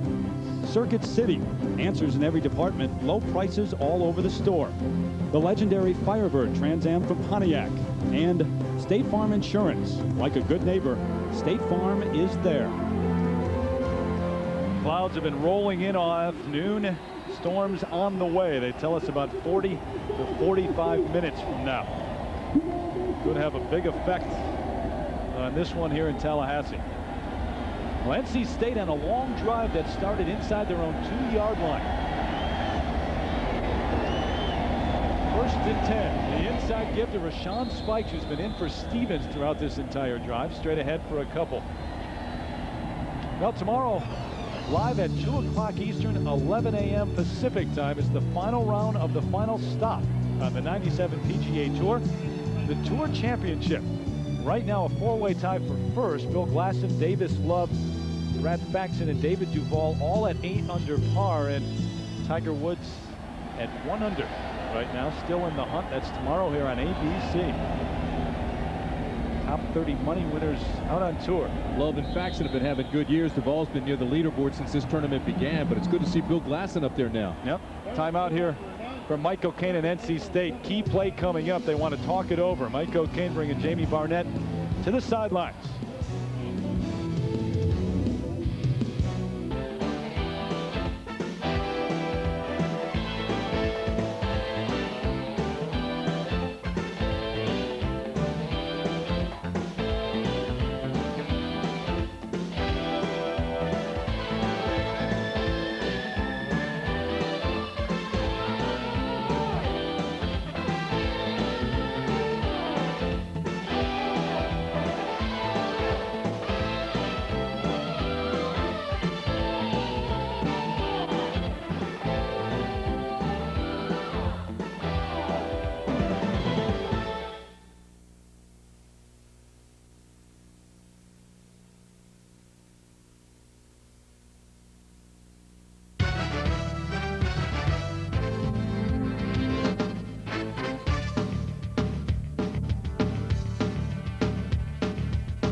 Halloween may have been last night, but a very eerie sky here in Tallahassee, getting darker by the moment.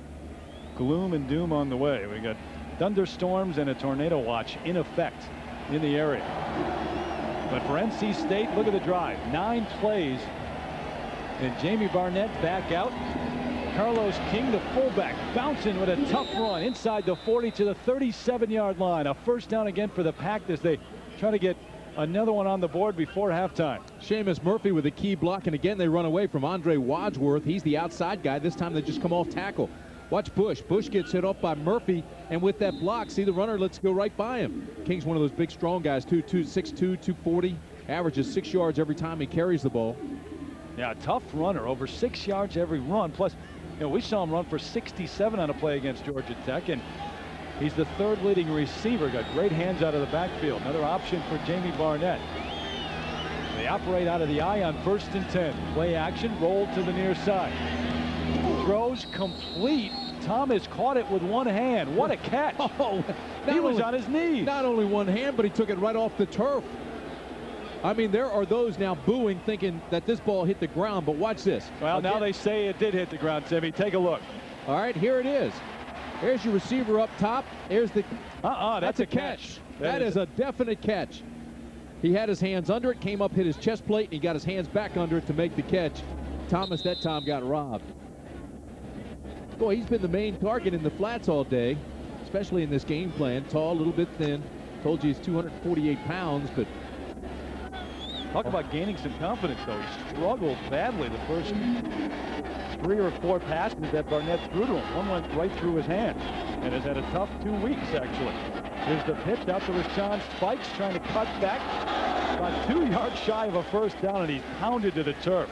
Dexter Jackson just blasted him. you know how they've been running away from Andre Wadsworth?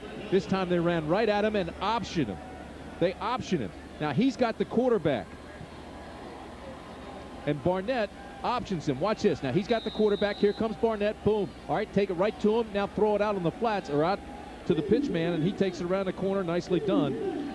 Good read by Jamie Barnett. Barnett can't win, though. You drop back the pass, you're going to get hit. You go on the option, you're going to get hit. Oh, he's a tough kid, though. You know, he's a soft-spoken, modest guy, but he is tough. High school player of the year in his part of North Carolina. Here's the biggest play of the biggest drive of the game for NC State. Shotgun on 3rd down. Tips could have been picked off, and here comes a flag. Oh, the crowd now getting into this. We've seen a lot of contact from the receivers and the DBs. Mark Thomas, the tight end, was out there covered by Lamont Green. So far, we've had a couple of interference calls, and they've been against the defense. Pass interference on the defense. And again. We'll place the ball at the spot of the foul. First down.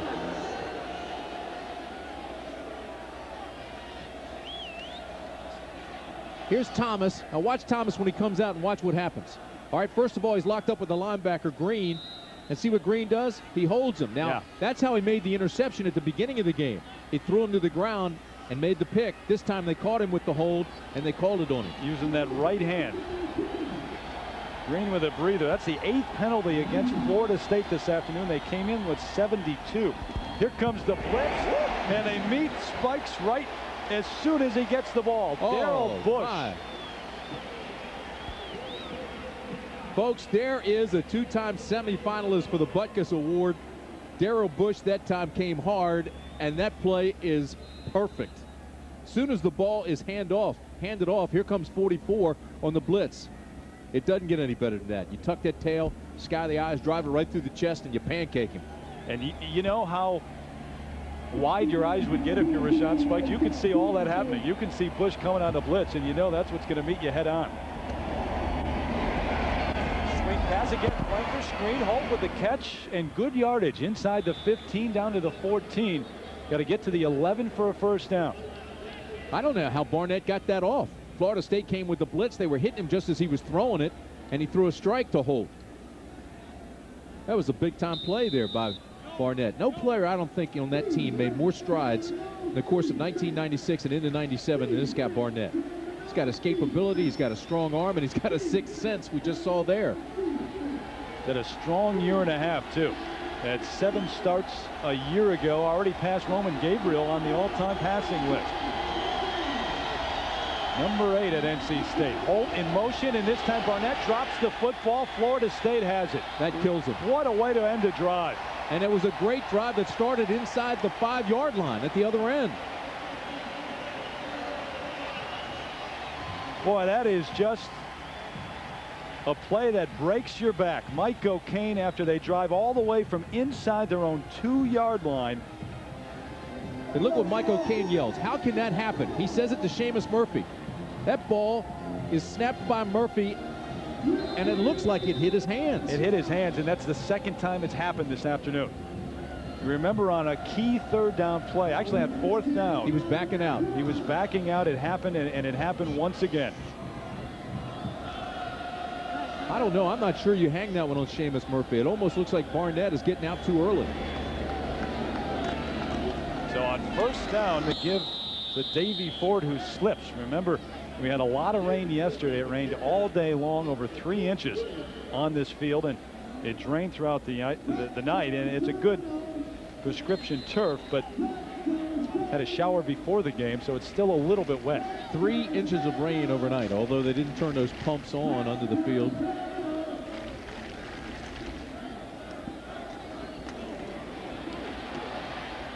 Just Ford caught up by Lloyd Harrison. Trying to make an impact on what you said. Furthering what I said, yes, Ford sir. bouncing outside. Just trying to put an exclamation point on it. but I'm listening to you.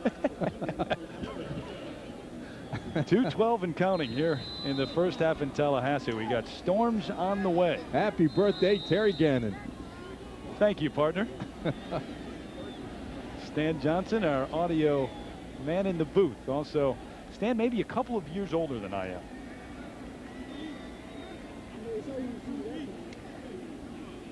Find out while we have a moment what's coming up at halftime on Valvoline Halftime 97.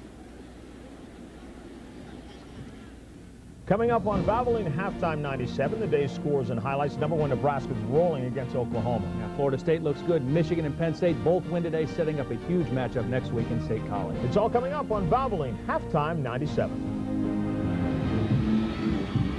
John and Todd will have all of that for you 2 minutes and 3 seconds when we finish that here in Tallahassee. Well, every season the team can look back at a couple of key plays that tell the tale. For Florida State, one occurred late in the first game of the year at USC. Bobby Bowden going to talk us through this week's Marriott moment as Thad Busby drops back on 2nd and 10 and hits cornerback Brian Kelly right in the hands. On the flat, hit him right into the chest. I guess it's surprising because he dropped it, and then we went 99 yards for the winning touchdown. So if we have a great year, you can look back and say, man, it could have been broken right there. Aren't we lucky? So one play that could have spelled defeat in the first game of the year, and right now Bobby Bowden wouldn't have a chance really at a national championship. And look how that affected and changed the course of what USC has done. I mean, it certainly has for the Seminoles as well, but for the Trojans it's been in the opposite direction. Big game for them in Washington today. Well, his defense inspired now for NC State. George Williams in the backfield right away along with Sheldon Key. They spent a lot of time sitting on the sidelines, and it was just what they needed, some rest for Jeff Snipes' defense. And look at him, he's pumped up right now. So they forced the punt. Keith Cottrell, the freshman, on for the first time this afternoon. And you've got 1:30 and counting. You got time for the Wolfpack to get some numbers on the board here. A high, short punt. This one's going to take an NC State bounce too, and they're going to have great field position at the 44-yard line. It's only a 20-yard punt. Now we saw Bobby Bowden a moment ago, the Home Depot coaches fact for today. Bobby Bowden with 204 wins, one more, and he ties Woody Hayes on the all-time win list in terms of wins at one school. Some big names on that list. Yeah, you look at that list, they're all luminaries, and of course most of those guys are very modest guys, and that's just the way Bobby Bowden is. You talk with him and it's just like talking to a neighbor. I mean, he just has fun with what he does. He's a very modest guy. Never a dull moment around Bobby. Play action, Barnett to throw. Complete, he's got Torrey Holt, he's got a first down. Pushed out of bounds by number 6. That's Derek Gibson, the backup rover, and the 5th catch of the afternoon for Holt.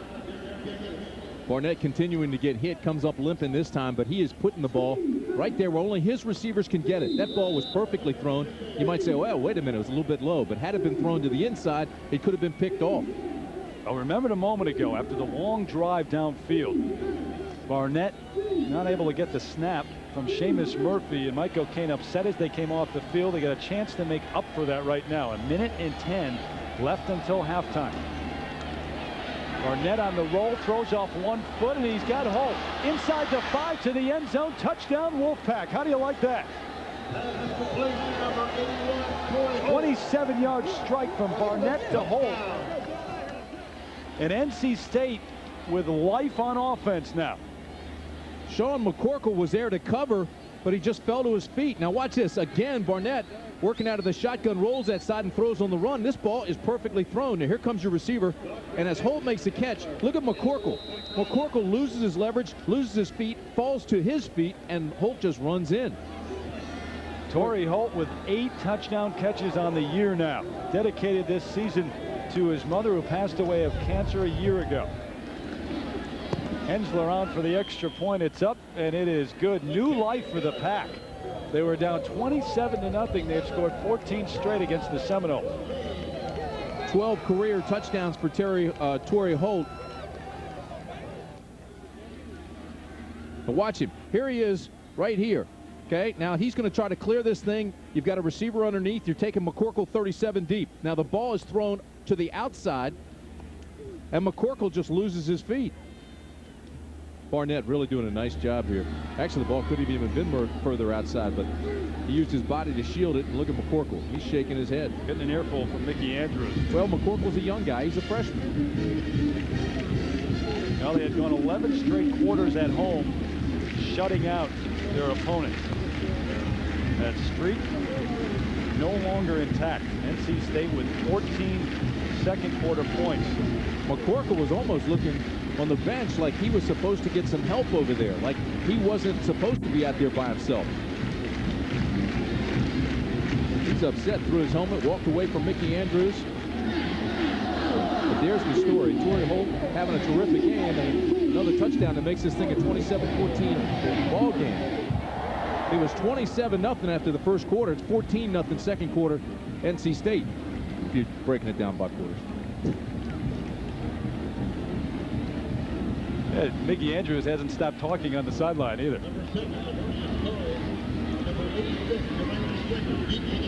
14 straight points by the Wolfpack, and really, Timmy, if you look at it, their most impressive drive was one in which they were stopped. Where they started inside the 5.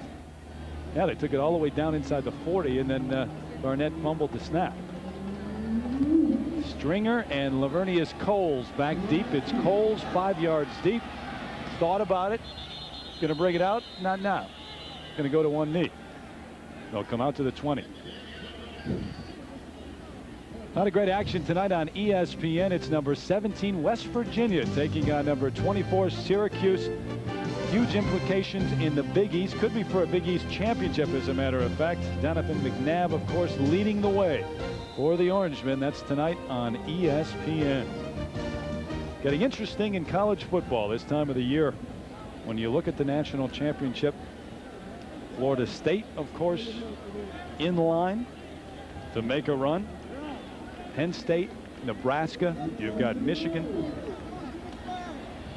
Busby to throw. Maybe not. Going to run now.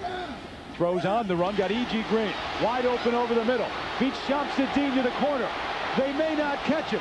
Gets a block. He's gone. Touchdown, Florida State.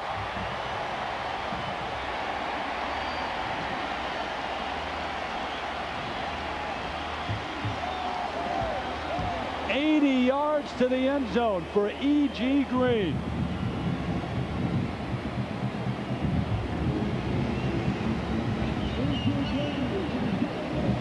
Lavernius Coles through the block. 2 of them. That allowed him to get to the end zone.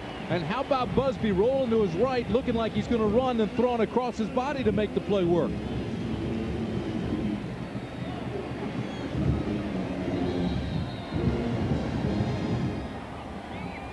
If you're Mike O'Kane, 1 minute you think we get the momentum back, we're driving on their defense, we're putting points on the board. The next minute, it's still Florida State. The quick strike capability of the Seminoles. Janikowski with the extra point. They've had trouble with those all afternoon. But Busby now 16 out of 20 for 302 yards.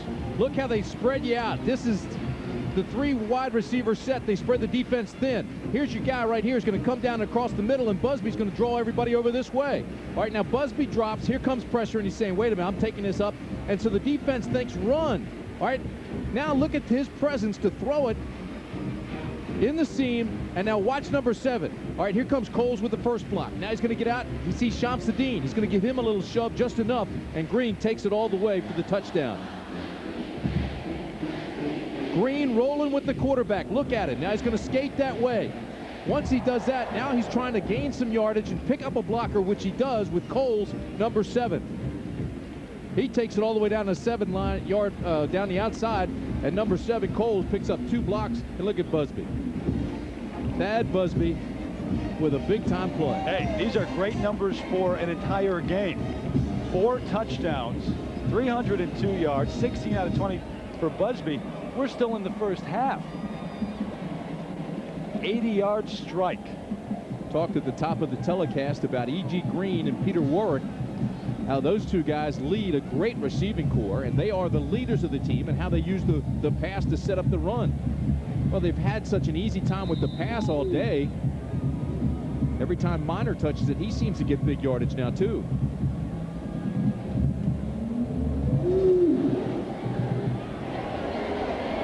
This one returnable. First one of the afternoon at Janikowski is kicked, and Rashawn Spikes brings it back out to the 20-yard line, so the same effect. Every other one has been kicked out of the end zone.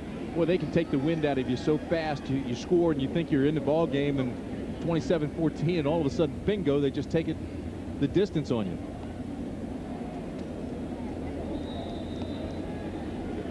Mike O'Kane's team at least got the defense off the field for a long time in the second quarter, but I guess the offense for Florida State was tired of being over there on the sidelines. Come back in, they wanted to get something done. One play and a touchdown, a 20-point lead. See what the Wolfpack does here. They're looking long. Got Holt over the middle, broken up, and the flags come in. It was Samari Roll step for step with Torrey Holt, who's already had a great afternoon. This is the old left-hand, right-hand thing. It looked like Roll had good coverage, and at the last minute, his right hand comes over and knocks the ball away, but it must have been riding him hard. Pass interference on the defense. 15 yards, previous spot, first down. That's 4 pass interference calls. Now watch this. Here's Roll, number 2. He's one-on-one with Holt, man coverage. Now watch his left hand disappears. There it is on his shoulder now. It does appear. The right hand knocks the ball away. No question about that. Yeah. Samari Roll got caught.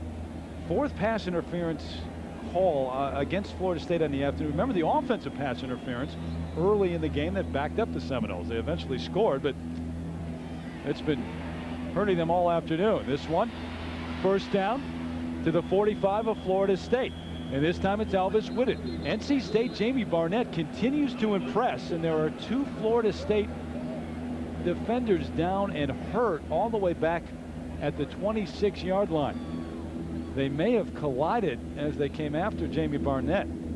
Well, you know, while they work on those guys, let's just talk about the pass that Barnett just threw. He's always had a strong arm. He's always been a strong arm guy. But now he's reading defenses so much better, and he's not making as many mistakes. He's more precise, and he avoids pressure.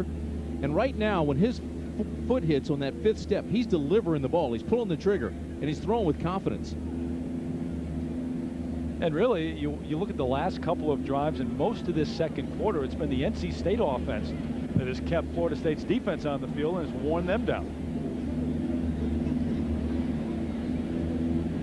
Now it's number 53, Corey Simon, who is being worked on and who just rolls over here. And there's another player at the top of your screen, top left, and I'm not sure who that is. We'll get word in a moment. But it looks like Simon is up and okay. That's Greg Spires, who is still down. Well, Spires, as you mentioned, had that leg injury, and he sat out, missed 4 games. He also had a shoulder problem early in the season.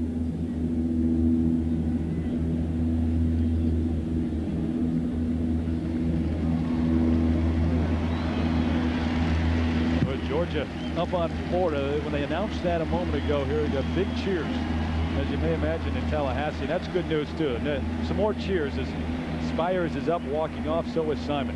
Where they had Spires trying to grip the trainer's hand and add some pressure to it, almost looked like it was a stinger. Where you hit that nerve in the shoulder. How about Penn State? We saw the score a minute ago, being tested by Northwestern. Well, they ran up that big lead early, and then Joe Paterno plays so many of his kids on the bench. Jamie Barnett, who burned the timeouts earlier in this first half, got Torrey Holt almost picked off. Dexter Jackson came over from his safety position, read it perfectly, couldn't hold on. Boy, and our guy Andre Wadsworth was coming again with the pressure, and he got Barnett just as he released the football. Dangerous pass. 12 seconds left. This last gasp attempt here in the first half for NC State. And unfortunately for the Pack, you don't have a field goal kicker who goes beyond, say, 40 yards. Etzler's longest is 37 on the year. Barnett somehow gets it away and throws it away. Chris Coleman, the sophomore from Shelby, North Carolina, the intended receiver, and Shevin Smith on the coverage. But now you've got 5 seconds left. So you take one last shot at the end zone. Terry, it seems that almost every play now, Barnett is getting knocked to the ground, and that's going to take its effect eventually. You know, he'll start missing his mark. He'll start throwing a little bit quicker and getting out of rhythm because of that. But they're knocking him to the ground virtually every play now.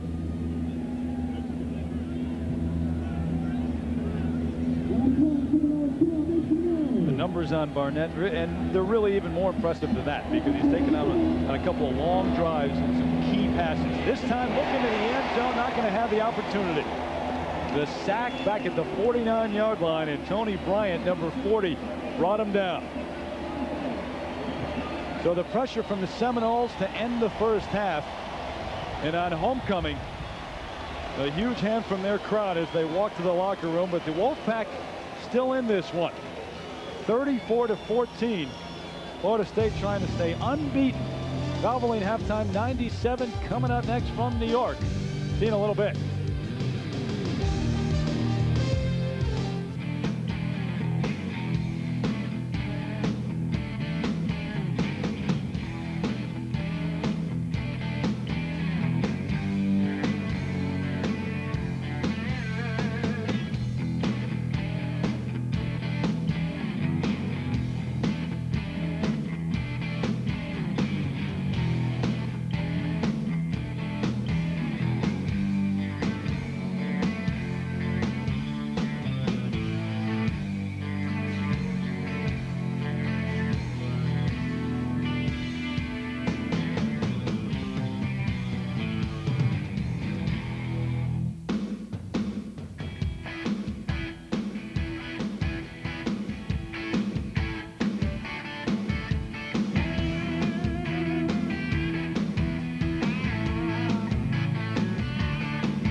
Gannon, Tim Brandt, Lewis Johnson back in Tallahassee, where a tornado watch is in effect. They tell us thunderstorms are on the way. They haven't arrived yet.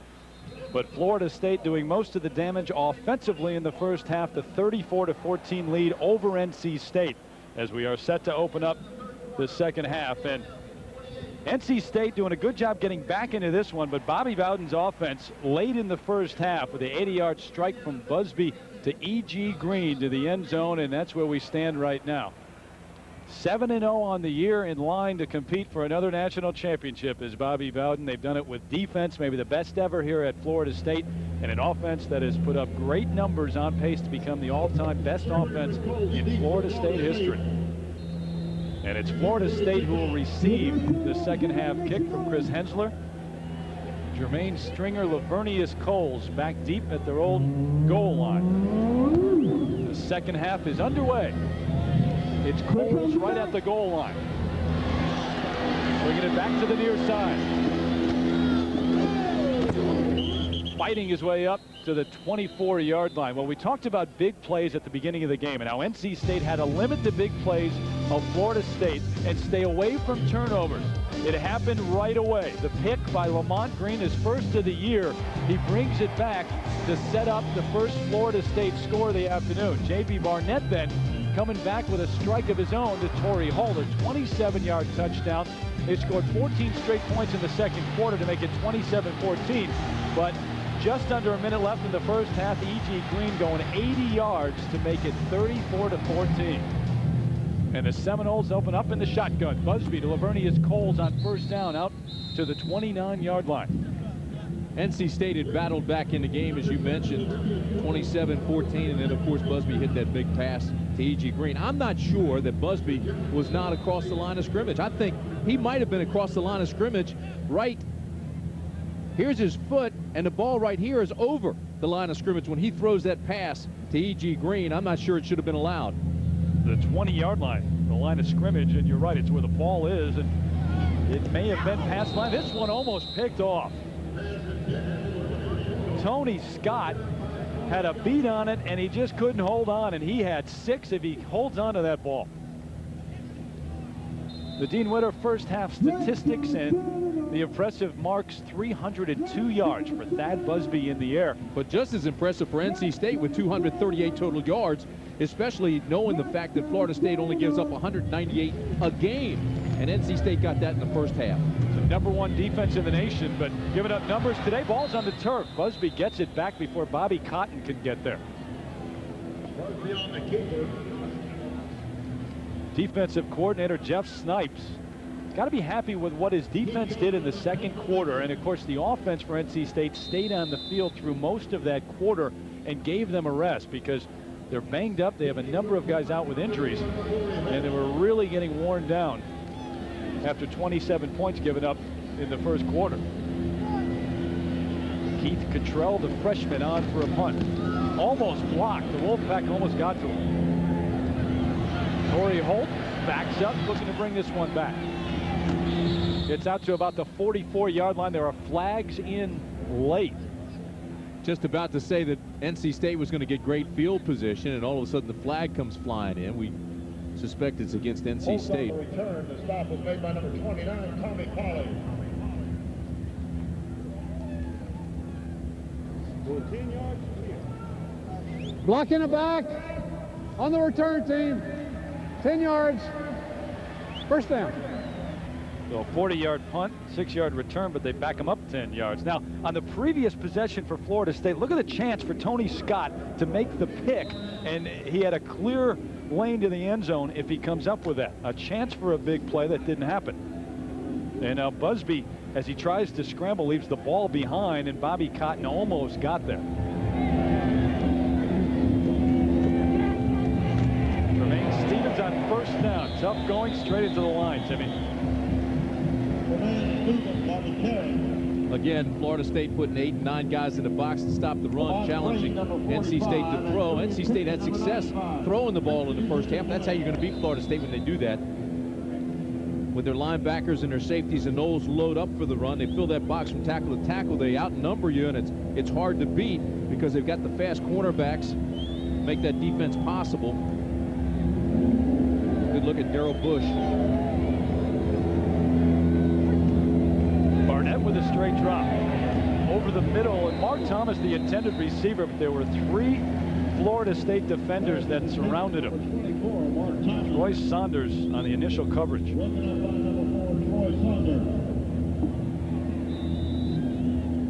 Now this time, look at the defense. They spread out. They don't have a whole lot of guys tackle to tackle. They're expecting to pass, and because of that, now they're going in a zone defense, but it's a combination man and zone. So you had the underneath coverage there by Saunders, number 4, and it pays off. The early interception thrown by Barnett, but 2 touchdown passes since then. First big play of the second half. 3rd and 12 for the Pack. Wide open is the receiver Holt. He's got the catch, and he's out to the 47-yard line. It's a first down. 7 catches on the afternoon for Torrey Holt. Boy, he's working against Tay Cody again, too.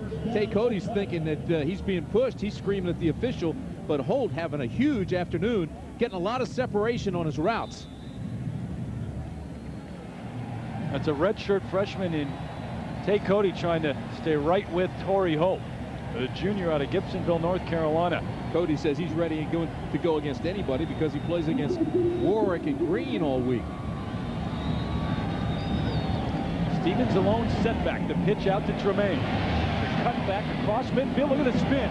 Almost a first down. He may have a first down for the Wolfpack. What a run in the second effort by Tremaine Stevens. He's got the mark for the first down, and that's all Stevens. He broke a couple of tackles when he probably should have been stopped a yard after the line of scrimmage. But this ball is pitched early, again, to get around Wadsworth. The safety's late in coming over, and here comes Bush, who also is late. But look at Stevens break 2 tackles, breaks another one, and then leans forward and gets the first, or close to it. I think he's got it.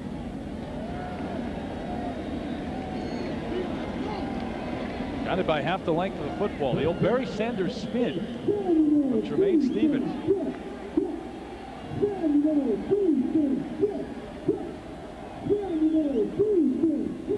Did not have a good game a year ago against Florida State, but the 2 previous matchups, Stevens rushed for over 100 yards. He's got 48 on the afternoon.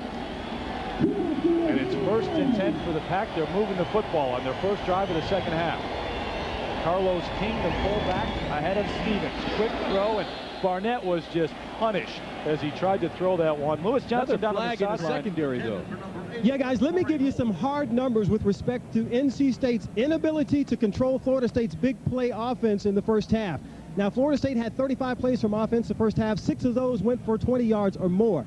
NC State, 51 plays of offense, only 4 that went 20 yards or more. So NC State is still not able defensively to control Florida State's explosive offense.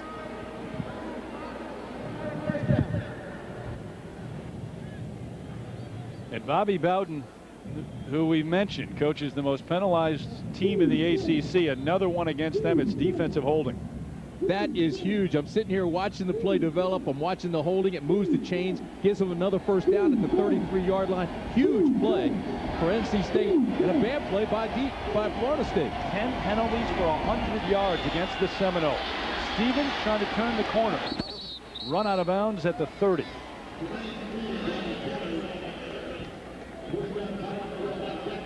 Dexter Jackson was there to meet him as he tried to get around the Terry, you think how big that Busby play was now if he's crossing the line of scrimmage.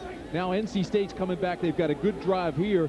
Tremaine Stevens, what a horse this guy is. He just keeps plugging and driving for extra yardage even after contact's made. But if they're to score here, you think of what that could have been 27-21 instead of 34-21. You're right. 2nd and 7 for the Pack. Hole out to the slot right. Barnett option near side, and he's hit by Tony Bryant. What a play by Bryant, who's been in the backfield throughout the afternoon. Tell you something else too. Florida State's made a nice adjustment to get out on the pitch man. That time they had the free safety McCorkle there. They also had Bush over there, so he was covered, and Barnett comes up and makes tries to tuck it away. But if you watch this now, he's covered, but then again so's the pitch man, so he just tries to make some positive yards out of it. Mickey Andrews, the defensive coordinator, trying to rally his troops here on 3rd and 6. They had 2 straight shutouts at home. Not today. This one could have been picked off. Barnett throws into a crowd. I mean, throwing into coverage big time. That ball is tipped by Wadsworth and then almost intercepted. You know, they've double-teamed Wadsworth. They put the tight end on Wadsworth. He just keeps on coming. You watch Wadsworth now. He's number 85. Gets that hand on it. And Green saying, oh, why'd he touch it? Because I would have had the interception. And look at this. And again, Barnett takes a hit. Eventually, he's going to start thinking about those hits. He takes one every play, and he'll start throwing a little bit out of sync. And you look at Wadsworth, the move to the outside. That's a play that he was not called upon to make in the past, but now he has to as a defensive end. He read it perfectly. 4th and 6 for the Pack. They're going for it, trying to keep their drive alive. Incomplete. No chance. Torrey Holt double covered. The pressure again. Wadsworth back there running Barnett out of the pocket. Overloaded, came with the corner blitz, brought a lot of folks. Saunders was back there with him. See the blitz coming at the top of your screen. They even brought the corner, number 4 Saunders. And Saunders is right in his face as Barnett releases the ball and releases it high.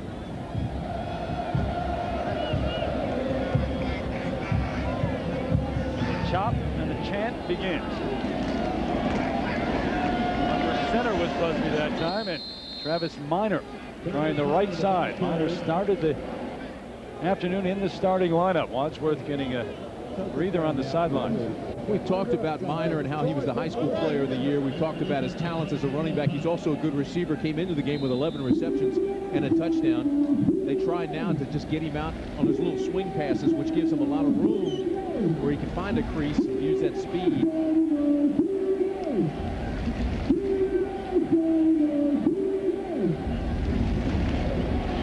There goes Minor to the left side after the pitch. Jordan Williams running him down from behind, though, coming over from the defensive tackle position.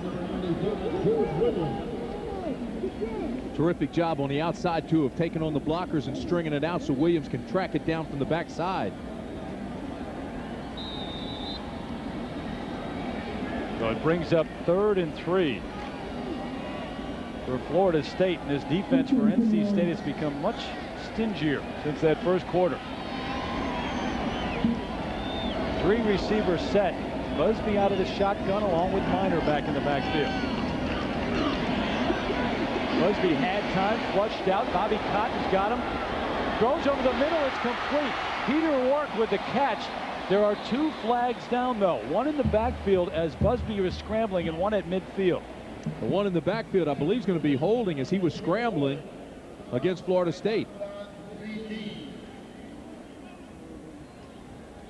Somehow Warwick came back to get it, and he got the first down, but we got the face mask and the interference both against Florida State.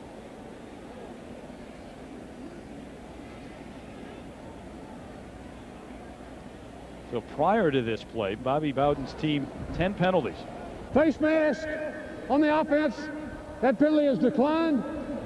Offensive pass interference. That penalty is accepted. 15 yards, previous spot, 3rd down. So instead of first down up near midfield, Florida State now has 3rd down and almost 20. And NC State, the way they're moving the football, Timmy, still in this game. But you look ahead. They're going to stop this game in a few seconds here. There's lightning in the area. A huge bolt of lightning just hit over some of the classrooms there in the distance on the campus.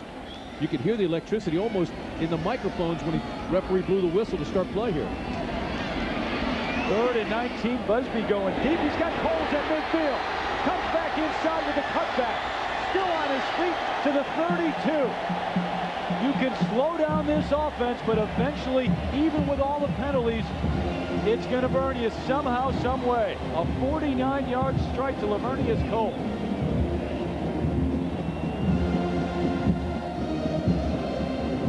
Lavernius Coles, he's almost 200 pounds, and yet he looks like a little guy the way he moves. He's got those real light feet and great balance, low center of gravity. Look how he just spins off contact and actually uses that force to get him positive yards. And now Busby running back 20 yards behind the line of scrimmage. He's got Minor out in the flat. Wrapped up at the 30-yard line right near the original line of scrimmage. As we look up from our booth and see more lightning off in the distance. They said at halftime there was a tornado watch, thunderstorms on the way, and they would talk to the police commissioner and take his advice on whether or not to stop this game at some point. We have no word that it's going to be stopped, and the lightning is off in the distance. It is in the distance, and it's not too severe yet. It's still very high in the clouds. Busby throws the dive at the 22. Did he come up with it? No. They rule it incomplete. Marvin Minnis on the try. Boy, Minnis doesn't like the call either. He's actually saying he got under it.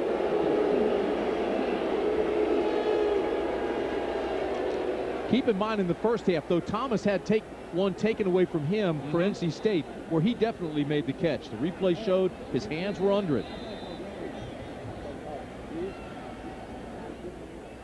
And Florida State burns a timeout. So 8:30 left here in the 3rd, and the Seminoles, after the big play to Coles, on the move once again.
horror movie for Halloween. Ominous-looking clouds rolling in here in Tallahassee by Doak Campbell Stadium. Lightning off in the distance, but it's far enough away at this point that we continue play. But how about this little streak across the middle of your screen?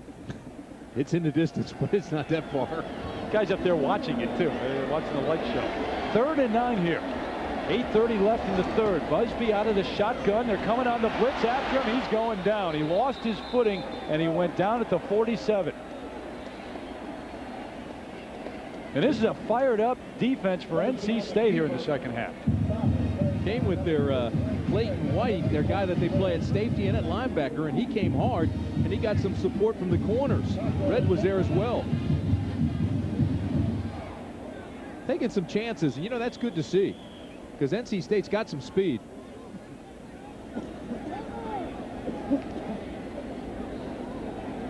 And Timmy, that takes them out of field goal range. They weren't quite in it, but if they complete a pass there, get near a first down, they would have been in it. So there's a breakdown on the field. We'll step away for a moment as well. 4th down for Florida State coming up.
Sports presentation of college football brought to you by Chili's Grill and Bar, home of the Big Mouth Burgers. Microsoft, where do you want to go today? Chevrolet Trucks, the most dependable, longest lasting trucks on the road. And MetLife, get Met, it pays. I know we're south of the Florida border, in Florida, but the Mexican hats here in Tallahassee. The Noles on 4th down after the sack, bringing it all the way back outside the 45. Here come NC State. They almost got to the last time. There's a flag on the play again as the ball flies into the end zone.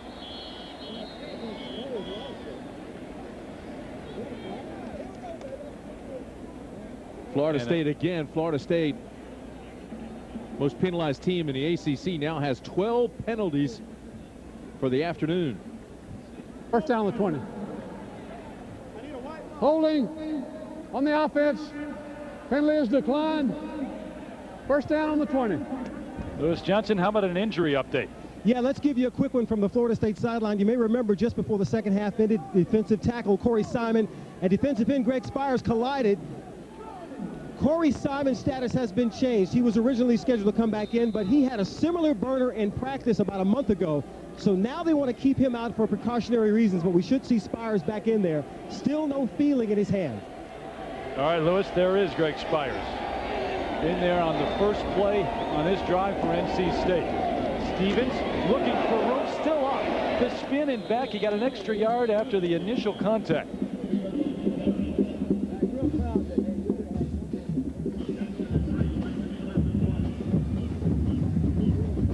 Clock now continues to move. It becomes the enemy of NC State. We're down to 7.5 minutes in the 3rd period.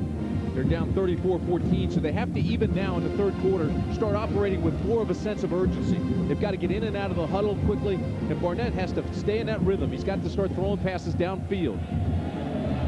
How about the Auburn game being shut out at this point? Barnett play action, a lot of time for one of the few times this afternoon, and it's incomplete. Holt was near the sideline. There again, though, he was looking for his tight end. When he was covered, he had to reload, double pump, and that threw him out of that rhythm that he had in the first half where he was really hitting his passes. And as you mentioned earlier, that Florida State's done a nice job adjusting to take that away from NC State, because that's one of the things that Barnett was really able to do early on.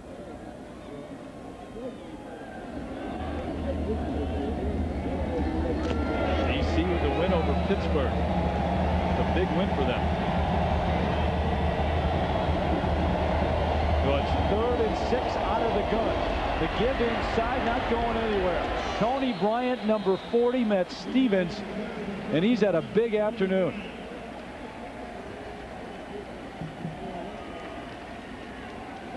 Junior college transfer, and you're right, Bryant has had a big afternoon. He's involved in a lot of plays. Here he is, number 40 right here. Now watch, defeats the blocker, gets off the blocker quickly, almost like the bull in the ring drill that they do all the time. Gets Stevens and doesn't let him go. Actually holds him up, waits for help, and here comes number 4, Saunders. The Biggs unleashes one this time. Guy Feaster all the way back inside his 25. Still up into the 48 of NC State. Biggs may have outkicked his coverage. Torrey Holt, the wideout, made the stop. A 50-yard punt, 27-yard turn. Good field position for the Noles.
You can play through rain, snow, wind, just about everything, but you can't play through lightning. And it's approaching this stadium, getting closer as we speak. So far, we are still playing here in Tallahassee. Terry, the officials are aware of it, though. They've been getting updates from the sidelines. People with walkie-talkies are hanging near them, and there are people that are also tied in with the weather, so they've got radar. They know when it's going to be here, and it's dangerous.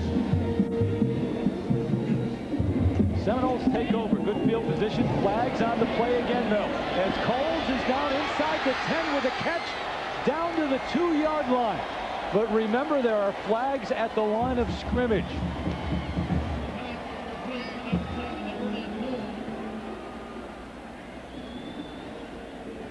Offsides on the defense. Penalty is declined. First down. Big sigh of relief from Bob Bowden. He thought another big play was going to come back. Boy, I'll tell you what, Coles is having a big afternoon, too. But then a lot of people are. But look at Lavernius Cole. Uses that inside, turns to Scott, the defensive guy, turns his back to the play. Then he just slides behind him, makes a great catch all the way down to the 1. Coles with 3 catches, Timmy, on the afternoon. That a 46-yard strike. He had a 48-yard catch on the last drive. So it's 1st and goal for the Seminoles. Khalid Abdullah, the fullback, leading Travis Minor out of the eye. Abdullah, with flags on the play, gets to the goal line. Those yellow hankies been out a lot this afternoon. You were telling me about Damian Harrell before the game. I guarantee he's one of the guys watching this guy closely. He's the guy, the receiver for Florida State, that was on a practice field actually as a 15-year-old, was struck by lightning. Offsides on the defense. Half the distance to the goal. Replay first down.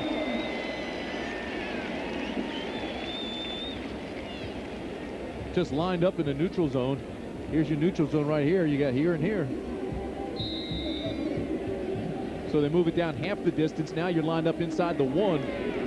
Defensive line wants to get down as low as they can and just dive into the backfield, establish a new line of scrimmage, and let the linebackers fill.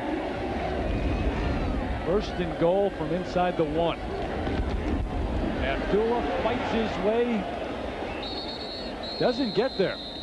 Boy, that is goal line defense as it's drawn up. We told you that the defensive line tries to get low, and then they just shoot forward and try to get a yard deep in the backfield and let the linebackers fill. That time it worked perfectly. I mean, look at the bunch here. Everybody's lined up. It's just a big log jam he can't get through. Abdullah, 6-footer, goes about 230 pounds. The junior out of Davie, Florida. And Sheldon Key, the middle linebacker, met him behind the line of scrimmage. So it's second and goal now for the Noles. Busby with the sneak over the top. No signal yet. Trying to sort it out. Wolfpack players think they stopped him. And they're still trying to sort it out. See the linesman right there. He's already marked the line of scrimmage. It's no touchdown. His foot is down close to the goal line, but they're going to mark it as not a touchdown and still inside the 1. Well, it's the 2 straight stops by Mike O'Kane's defense. It's that goal line defense where the down linemen are doing such a great job of getting a push and letting the linebackers fill. Look at even he has a smile on his face. Well, he told us the other day he's gotten great effort out of this team. Win, lose, or draw. They had so many close losses, and every game has gone down to the wire except a couple that they won big. And Busby's going to call a timeout. Of course, Mike only smiled for a flash of a second. You got to worry about the next play coming for this bunch.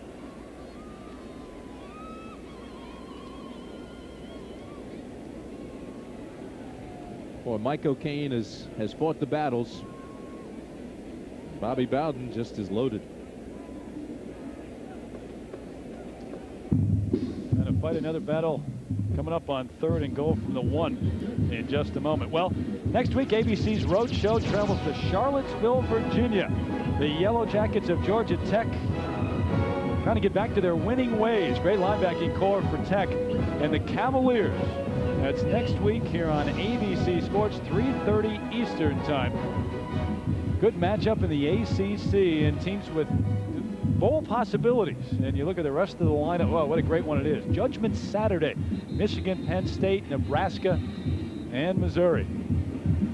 And if Michigan and Penn State doesn't whet your appetite, how about Florida State and North Carolina later that night? The Heels in Chapel Hill taking on the Seminoles. And Bobby Bowden, you know, he talked about it. They're used to having big games followed by games in which they're heavy favorites. Well, next game is a big one. There's no question about it. Maybe the biggest ever in the ACC. 3rd and goal, easy this time for Travis Minor. You can only be stubborn for so long. You go tackle to tackle, but when they beat you twice in a row, you say, all right, let's spread it out a little bit. Let's go to the corner. Offside. Timmy. On the defense. Penalty is declined. Touchdown. Defense lined up off sides again. Decline it. They try to get to the outside. Good blocking. They shut down on the perimeter. And once they pinch that down, get a block on the corner, he just takes it inside, or takes it to the end zone, rather.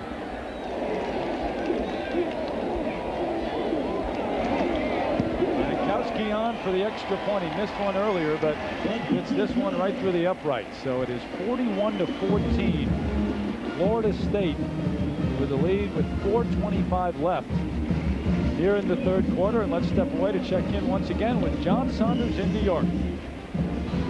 Washington against USC, and this is the Burger King play of the day. Brock Huard, precise with his passes, This one 35 yards. Fred Coleman with a terrific catch to get this one. The bad news for Washington, Brock Huard's been knocked out of the game. He has re-injured his ankle. Washington, though, up 27-0. The Huskies on a roll against USC. They only lost to Nebraska earlier this season.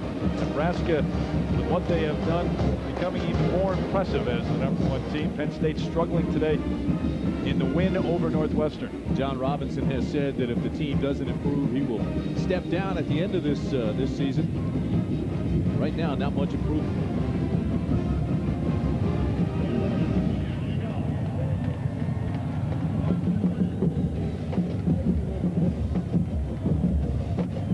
Busy day in college football today, and I guess every week will be from now on with the national championship hunt heating up. You can feel the electricity today of what's going on through college football, and of course next week, as you said, Judgment Day, when they've got some teams matched up that are going to have their first loss.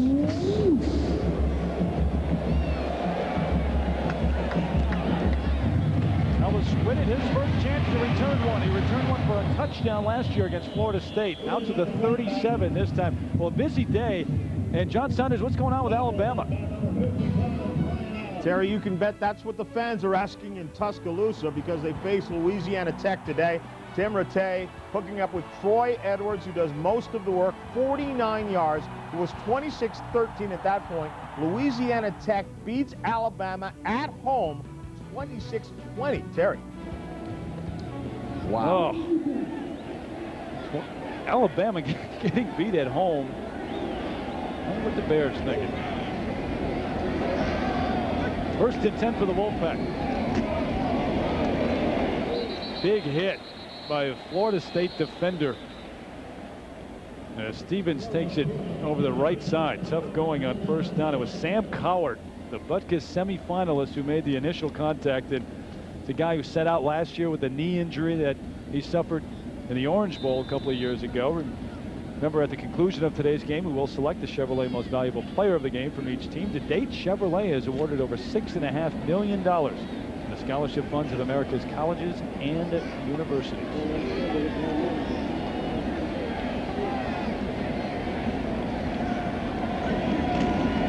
Barnett hit by Bryant, but he's got an open lane to Stevens.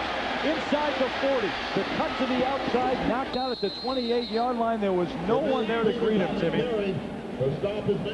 It's a problem that Florida State had in the first half where they weren't getting the linebacker and the safety over on the pitch man. Barnett does a great job getting rid of this ball because Bryant comes down, and I'll show you. Stop it right here. Here's the guy. Here's the guy right now is in his face. He's got to pitch it quickly. He's got to get rid of it. And once he gets out there, Tremaine Stevens doesn't have the linebacker or the safety to deal with. 44 yards on the run by Stevens. And Bryant's been in the face of Barnett all afternoon, but there was no one there to take the corner. I kind of feel like the safety that's not getting there. First and 10 for the Pack. Out of the shotgun, Barnett. Throwing deep into double coverage. Jackson was there, incomplete. Dexter Jackson broke it up, and Holt actually had a chance to make that catch. Boy, isn't that the truth? It went right through Jackson's hands. It looked like it hit Holt. I think Holt was probably the most surprised guy. Watch this now. Holt is the inside receiver right here, and he's going to take it down the sideline. The inside receiver is always the most dangerous because he has the most room to work. Now see if this doesn't go through the hands of Jackson, number 11, and hit Holt between the 8 and the 1. He was surprised. And that's Dexter Jackson down at the 1-yard line. He was up walking around after that play. I'm not sure what happened to him.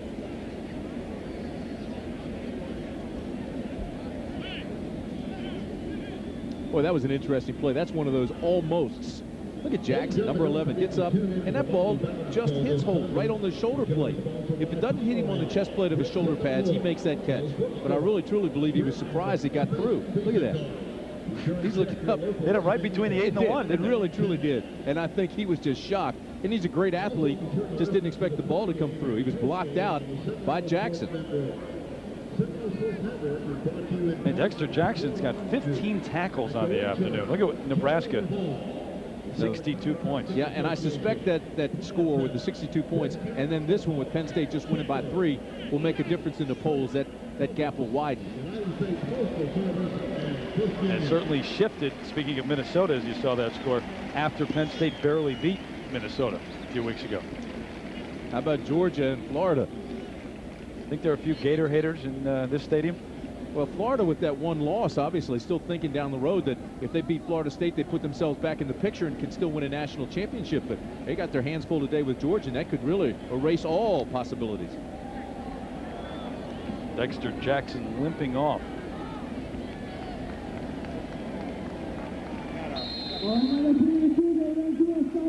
$15 tackles on the day. See Auburn losing. There are reports that Terry Bowden could be leaving. Texas job is there. But 2nd and 10 for the Wolfpack. Eric Leak in motion. Barnett throwing over the middle. He's got home to the end zone. This time he doesn't drop it. The touchdown catch by Torrey Holt moments after he let one go right through his hands. And Barnett that time, as soon as his back foot hit on the 5th step, released the ball quickly under a lot of pressure from Wadsworth and threw it perfectly, splitting the 2 deep. Boy, Barnett, who's pitched it earlier very quickly to make a big play, this time 4-5, throws it on as soon as that back step plants, and look at this, right down the middle, splits the defenders, and there's Holt. That play was perfect. 3 touchdown catches on the afternoon for Torrey Holt.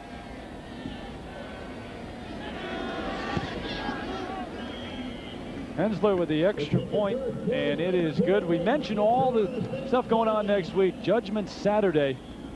Let's go right now to New York, get an update from John Saunders on all the games, the lineup next Saturday here on ABC. Judgment Day, the biggest day in college football this year, next Saturday on ABC and ESPN. It starts at 3:30 Eastern Time on ABC. Unbeaten's number 4 Michigan at number 2 Penn State. Also at 3:30, number 1 Nebraska will face Missouri. It continues on ESPN. Unbeaten's number 3 Florida State against number 5 North Carolina, 7:30 Eastern Time. And all this week, college football fans will have a chance to tell us who they think should be number 1 by voting in the Judgment Day poll on ABC Sports on AOL and ESPN Sports Zone. Judgment Day, who should be number 1? Yeah, John, you get a chance to cast your vote via pollster. Who do you think should be number 1? And you can do that ABC, America Online, ESPN Sportsnet, Sports Zone. And these guys would be a candidate for that. Florida State, awfully impressive. But I'll tell you what, Timmy, and we'll get back to that in a moment.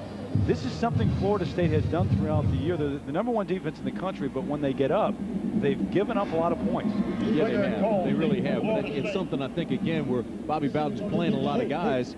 And I don't know if they lose their focus or whether they just kind of, when they put different guys in there, the defense changes. The chemistry is lost because he really, truly does play a lot of guys defensively, especially when the score is skewed one way or the other.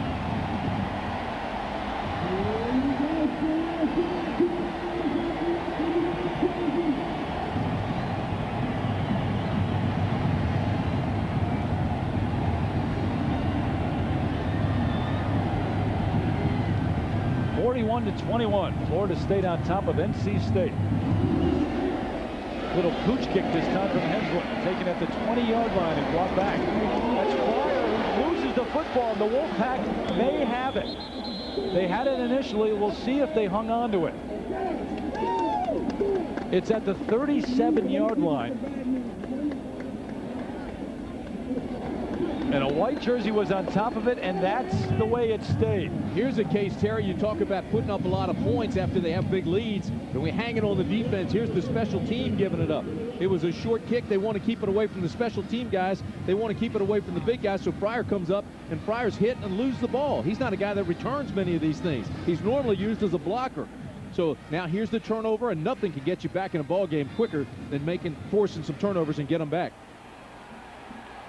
And then we take you back a couple of minutes ago. Jamie Barnett jogging off the field and going to the NC State locker room. So we'll get a report on him. It's number 14, Charles Berry, in at quarterback.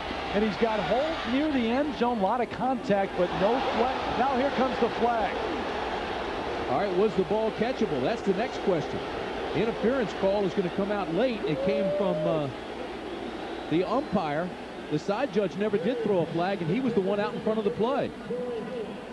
Again, it's Tay Cody, and Tay Cody's been banging around all day with Holt. Those two have been having wrestling matches. On the defense, 15 yards, previous spot, first down. There definitely has been contact all day between those two, but this ball looked to be overthrown by a long shot. I'm not sure it was catchable. Take a look at this now. You've got the new quarterback, Charles Berry. He's got the adrenaline flow. Now, you tell me if he could have gotten to this ball. I mean, there's not that much contact at the end of it, and it's almost 4 yards deep in the end zone. Bottom line is move it 15 yards up the field. First down inside the 25. So it's the redshirt freshman Charles Berry out of Northern Durham High School in Durham in for Jamie Barnett. Running to the opposite side, the pitch to Stevens. Got a good gain and pays for it inside the 20 to the 18, and there are flags down after the play again. And again, it's Torrey Holt that's involved in this thing. I mean, there's a lot of contact going up there. This looks like it could go against NC State. It's going to be holding.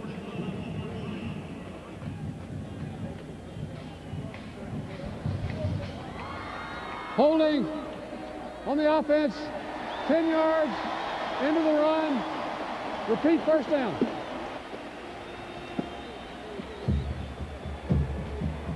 All the penalties against Florida State, but there have been some key ones and key mistakes by NC State, so that backs them up. It's still first down, but the ball is out at the 28 now.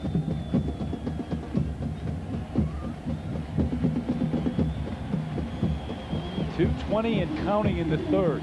Plenty of time, especially the way NC State's playing. You know, Florida State, most penalized team in the conference, can oftentimes get away with it because they've got so much talent. A team like NC State, in a mismatch like this, can't get away with it. Good point. Very quick drop, quick throw, complete at the 21. Look at these two guys going after it. Again, it's Tay Cody and Torrey Holt. And Cody's furious, thinking it's incomplete. But watch them come off the line, and immediately Cody's going to break on the ball. All right, now the ball's low. There's no question it's caught, but Cody comes up right away and starts screaming and saying, no, incomplete. They've been going at it the entire game. Cody, the redshirt freshman, and Holt, the veteran. Two competitors very frustrated in the competition.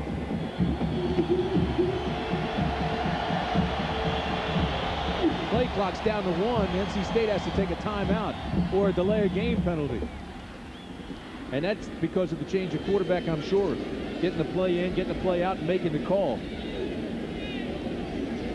They burned a couple in the first half, which hurt them late in the first half as well. Well, tomorrow at 2 o'clock Eastern, 11 a.m. Pacific, the final stop on the 97 PGA Tour, the Tour Championship. Top 30 money winners from the PGA Tour. Glasson, Love, Faxon, and Duval, all at 8 under par, so a great finish, no doubt, ahead. Tour Championship tomorrow at 2 o'clock Eastern time here on ABC. Talked earlier about how Duval's been hanging around the leaderboard since that tournament began, and of course Faxon and Love having great years, but it's good to see Bill Glasson up there, hometown favorite in the Washington D.C. area. Of course, that's where he won the Kemper Open and became a huge star there. Tiger, by the way, is 1 under par.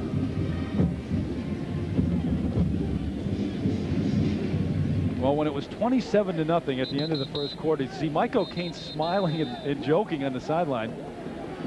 You didn't think the Wolfpack would be in this at the end of the third quarter, but they are. Very much alive.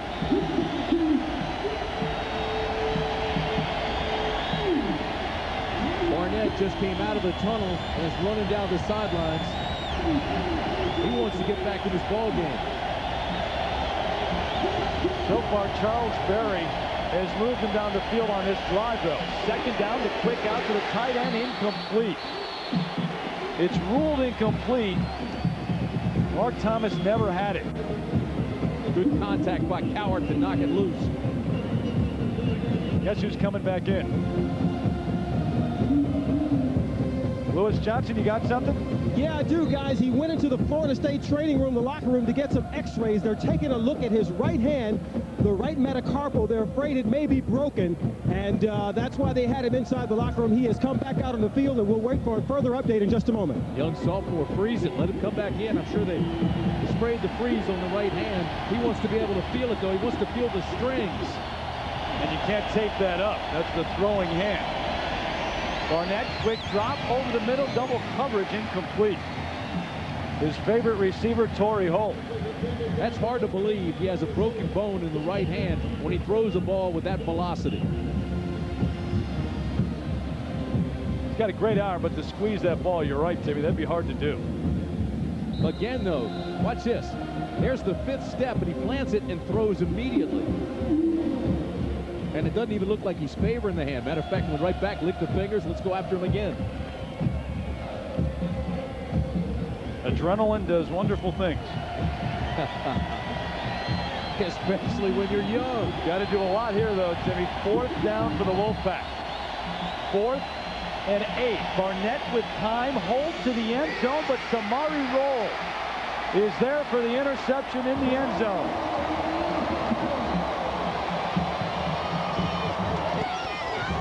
Trying to do a little too much, throwing into coverage, but you can't blame him. He's throwing down there where you can get 6. Might as well go for the corner, and the guy wearing the saddle today, the one who's been the hoss, has been Torrey Holt. So you go in that direction, and Rolle goes up with him, just out-jumped him. The ball wasn't badly thrown, great coverage. Rolle had the inside out, used the sideline, and reached it at his highest point. Look at that. You can't draw it up any better than that. Looks like Dion. Be the last guy to look like Dion here at Florida State. That number 2 will not be worn anymore.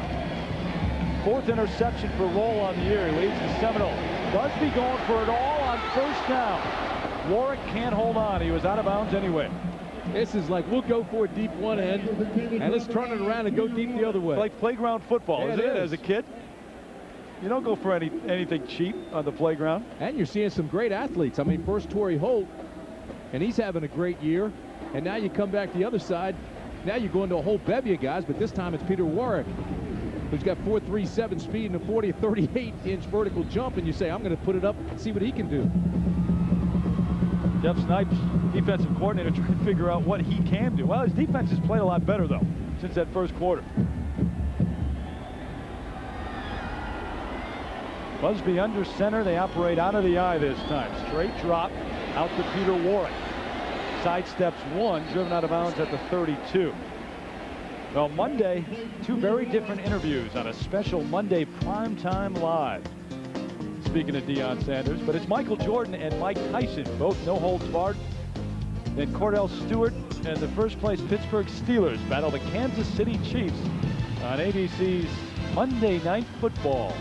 Good lineup right here on ABC.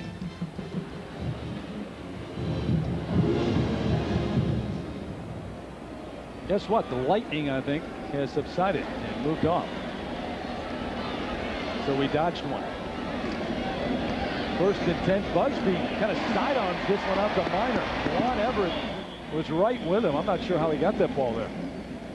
We give Everett a lot of credit. He's playing with a sprained ankle, and he must have been 20 yards behind him and came from behind and made the tackle. Catching Minor's no easy task, but Everett can move too.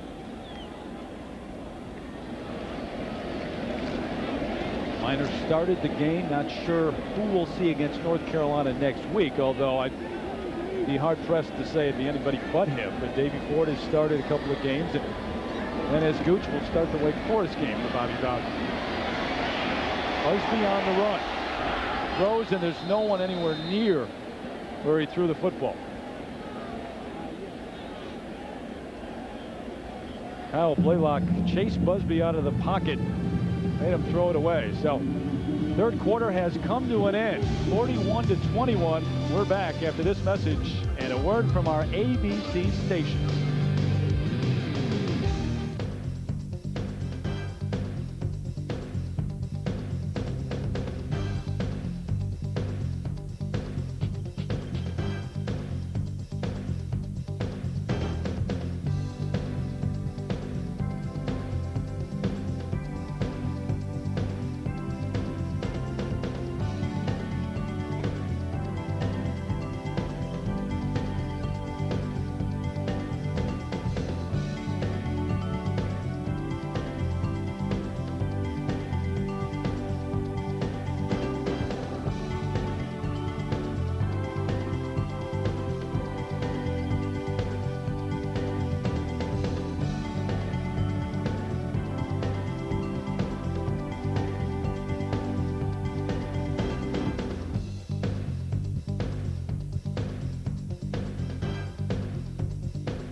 This is college football on ABC Sports. Terry Gannon, Tim Brandt, Lewis Johnson back in Tallahassee as you look at Jamie Barnett in the background behind those big guys. Had a terrific afternoon making big plays. Numbers aren't all that impressive, 13 out of 36, but he's thrown for 214 yards and 3 touchdowns, and you see the ice on his right hand. Ran in, had the x-rays taken on his right hand, came running back out, threw a couple of passes through the interception, now icing the hand down, trying to keep the swelling to a minimum. And the Wolfpack certainly moving the football today against the #1 defense in the nation. And Busby out of the shotgun for Florida State. It's caught over the middle. That's E.G. Green. That's a good defensive stand. NC State still believes it's in this thing as we begin the fourth period. 41-21, and here they make a defensive stop. We're going to get the football back with pretty good field position. Tony Scott, one of the cornerbacks for NC State, a depleted secondary for the Wolfpack. He's played well. Torrey Holt back deep, awaiting the punt of control. This one's blocked. They almost got there 3 other times. The Wolfpack gets there this time. Clayton White at the 15-yard line. Number 15 from Mike O'Kane's club, a big play. Clayton White plays linebacker, he plays safety, he's got great speed, but he's a tough kid, so they like to put him in a lot of those different situations. Here they use him as a blocker. Watch this now. He gets a great break on the football. Now watch him lay out. Boom! I mean, that was just a missed block. He laid out, timed it perfectly, looked to the step in front of the punter, and gets the block. Boy, that's a missed block. Nobody picks him up. See how he anticipated where the ball was going to be and not where the punter was? Crossed his arms and knocked it down. Huge turnover for NC State. So a huge play to begin the fourth quarter for the Wolfpack. And it's 1st and 10. Holt in motion to the far side. Barnett is back in there. Throwing it up for Torrey Holt at the end zone into the corner. And they're going to call him out just inside the 2, maybe the 1. I'm going to tell you something. Barnett threw that ball before he ever made his cut. He threw it where he knew Torrey Holt was going to be. Torrey Holt hadn't even come out of his break yet. Take a look at this now. Again, he throws quickly. Torrey Holt's not even looking back yet. Now he looks back. There's the ball waiting for him. He put a lot of air under it so Holt could get there. You only need 1 foot down in college football. He got it in. Look, the ball's in the air way before he even looks back. There's the left foot is in, right one's out. Doesn't make any difference. 1 foot, college football. And the official was right there looking at it. He got pounded on the play. Lewis Johnson, is he okay? Well, guys, at the moment, Jamie Barnett looks like he's out of trouble. They were looking at his right index finger, the second metacarpal, which is right there. This is where Dr. Fagenbaum, the team orthopedist, was concerned if there was a break there. As you can see, it's clear, so he's okay. So what they're doing is icing him and letting him go back in if he feels okay, and obviously he does feel that because he's back in. But this is the x-ray. This is the item that they were waiting to get. Yeah, Dr. Brandt and Dr. Gannon had already said no break the way he gripped the ball and threw with that velocity. And we'll get word on the official in a moment. Obviously, the players take precedent. Jamie Barnett, though, well, you think back to that second quarter and the long drives that NC State had. The 2 mistakes, though, he didn't get the snap twice, which ended drives. Trying to make up for it now. And there's the official being worked on as the play goes off. Barnett straight into the line with the sneak. I don't think he moved it at all. Well, the official took a shot, didn't he? He had blood, he had a welt. He's going to have a black eye. Still working on him in between plays. He was in on that play. The trainer then went off the field. He stayed in. Play ended. Then he went and got his Band-Aid. Yeah, you can see the big bandage by the right eye, and he is bleeding. Tough players, tough officials here. 2nd and goal. Full house backfield for the Wolfpack. King, the fullback, in motion. Stevens over the left side, fighting his way down close to the goal line. Larry Smith, the nose guard, hit him first right at the line of scrimmage. NC State trying to close the gap, down by 20.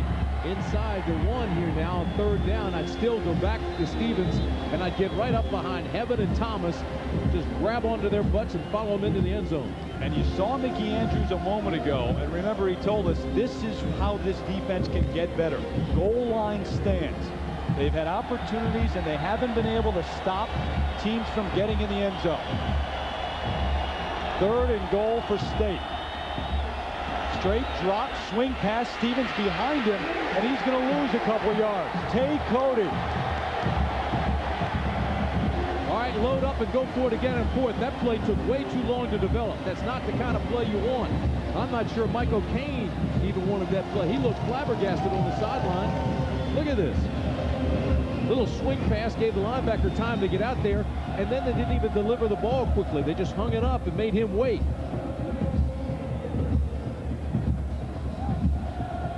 So 4th down coming up. 4th and goal from the 2 after the stop on 3rd down by the Seminoles when we come back.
Fourth and goal from the 2 for NC State. They're on their feet here at Doak Campbell. The Wolfpack has gotten their attention and making a charge here against the Noles. King and Stevens out of the eye. Now Florida State takes a timeout. So the entire defense, led by Darrell Bush, going to come over and have a word. That'll quiet the crowd. You're right. Bobby Bowden, not sure he liked that. We're back in a minute.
Timeouts by each team. Still 4th and goal from the 2 for the Wolfpack. I was flabbergasted that Florida State would take one. It got the crowd out of it, kind of died things out.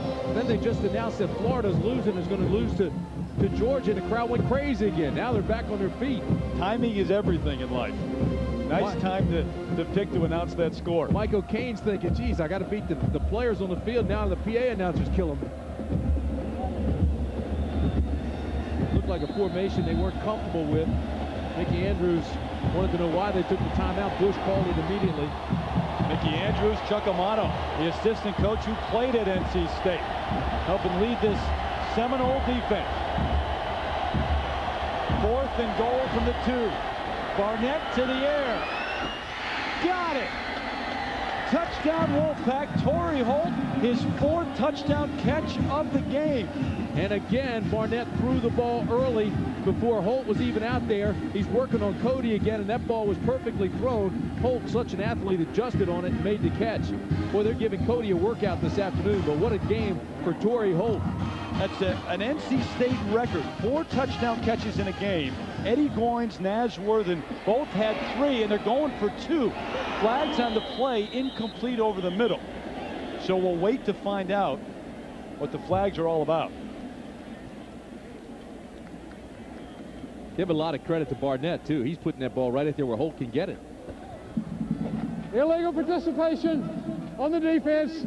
12 men on the field. Half the distance to the goal. We'll replay the try. You know, and I'm not sure that's not what happened before when they had the timeout. Getting that 12th guy out of the huddle and off the field. Watch how early Barnett throws this on the touchdown. Torrey Holt now is split wide, working against Cody. 3-step drop, throws it. Now Holt looks back. He's got the separation. The ball is perfectly thrown. Tay Cody never had a chance. Been a tough afternoon for Cody, the redshirt freshman. See, and there's another penalty where they stopped him for the 2. The penalty allows them to go for another extra point try, and they kick it and get the 1. Gutsy afternoon for Barnett. And what about Mike O'Kane? Leading his club, keeping their chins up. Look at his reaction to the touchdown. He's shown a lot of emotion this afternoon. He's saying, come on, come on. He makes it. And he lifted his leg like he was going to go kick it and goes for the 2.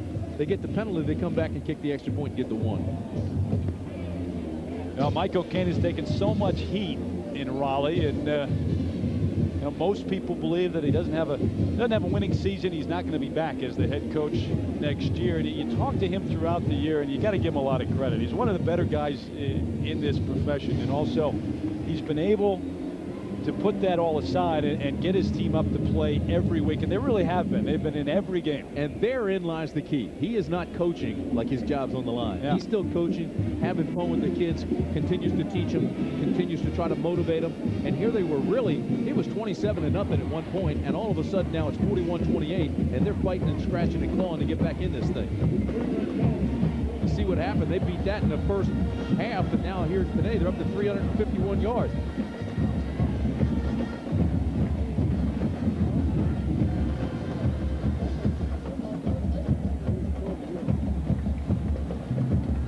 NC State running up huge yards.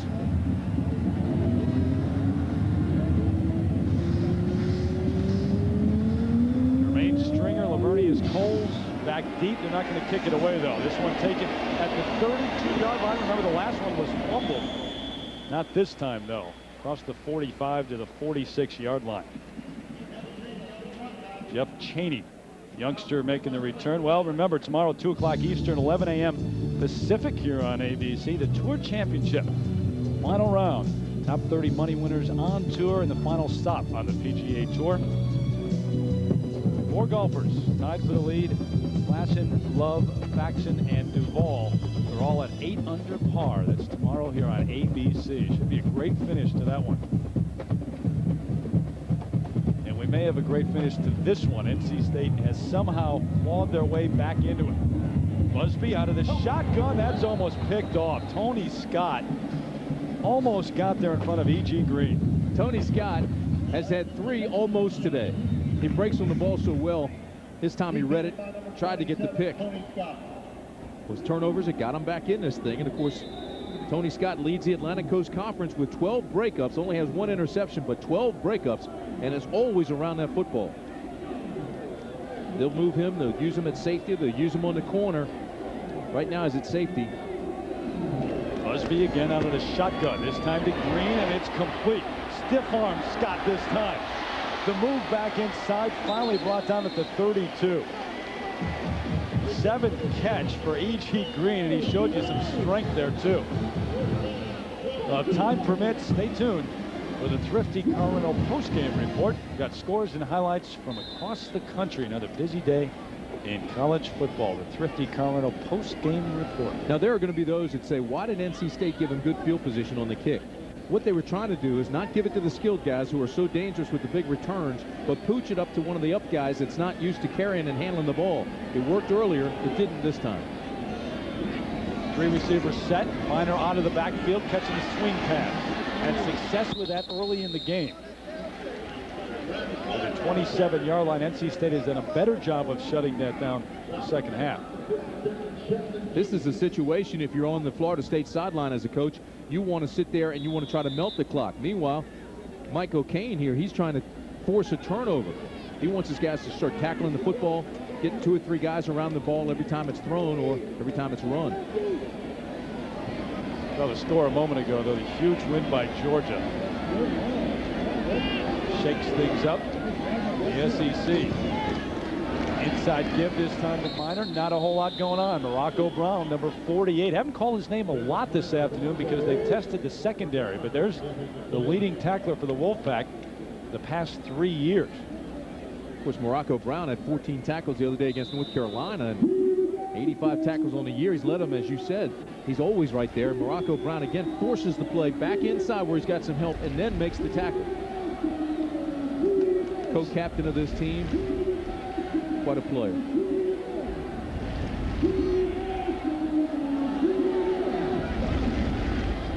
Third down, the Pack trying to get a stop again. Under pressure is Busby. It's picked off at the 30-yard line. Big play.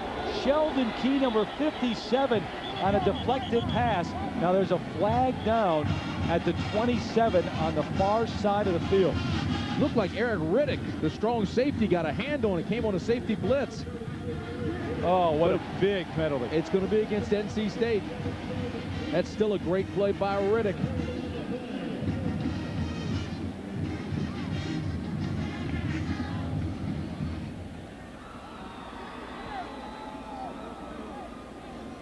Offsides on the defense. 5 yards, previous spot. Boy, NC State thought they had forced another one. Here he comes off the corner. You see 33 there. That's Eric Riddick, the strong safety, that gets a hand on it. And then the pick. Boy, they thought they had a big turnover because Key comes up with a 57. And see, you know who it was? It was Riddick who blocked the pass, who actually jumped before the ball was snapped. We had problems with that today, too. Remember on the goal line stand twice in a row, NC State was offsides? Lined up offsides a couple times.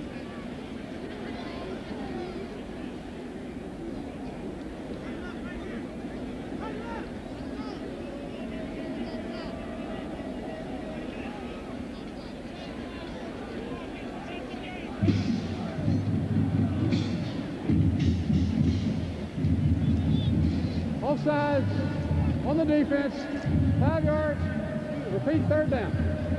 Look at the line of scrimmage and then watch Riddick. Here he is up top. He's going to come on the blitz. Here he comes now. The ball is ready to snap. See, as soon as the ball was moved, he started moving too. The center actually cocked it. And when the center cocked it, he ran. Actually had to reload, though, and start again. Yeah, that was close. That's what he's telling the coach now. He says, come on, coach, he moved the ball. He cocked it. Reloaded, and I came. Not a welcome mat being laid down by Jeff Snyder, though. Third down, Travis Minor cut the corner. He may go. The dive to the end zone. Touchdown, Minor. Holy cow. Can this guy turn the corner? Beat the linebacker, Morocco Brown, to the corner, then sprinted to the end zone. They knocked him out of bounds, Timmy, but what a run by Minor. You put Minor against Morocco Brown, and it's no contest. All right, now he gets outside. Here comes Morocco Brown, 48. He can't catch him. Then he turns it up, and there's absolutely nobody there. And that's when he stepped out. You saw it. Tony Scott, number 27, got a hand on him. But Morocco Brown, it looked like, had contained responsibility to pitch the perimeter and keep him inside and couldn't get there. So it's first and goal. Pitch back, it's on the ground.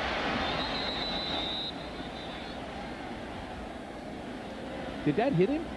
It looked like it hit his hip.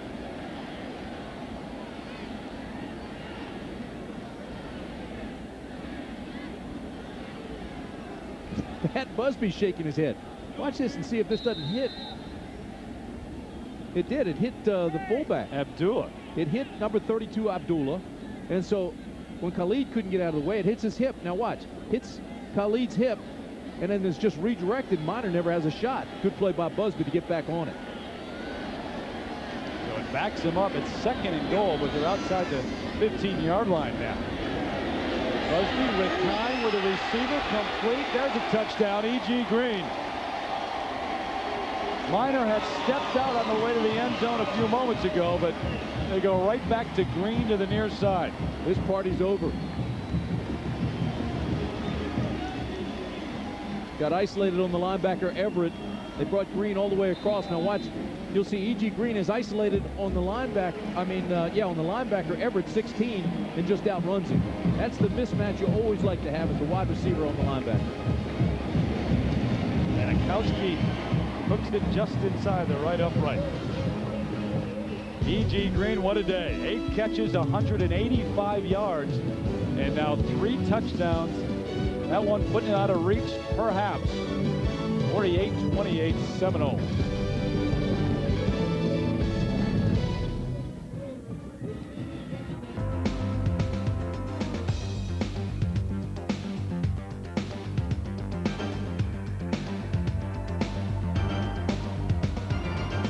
Car rental.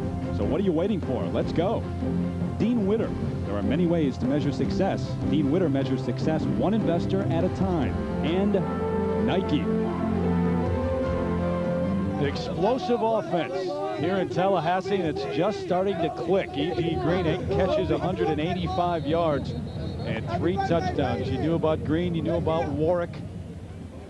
Running game starting to go with Minor now the starting tailback, and Florida State at 7-0, looking to go 8-0, still very much in the hunt for Bobby Bowden's 2nd national championship. And you look around the country at the Penn States. Penn State struggled today, barely beat Northwestern. Nebraska winning huge over Oklahoma.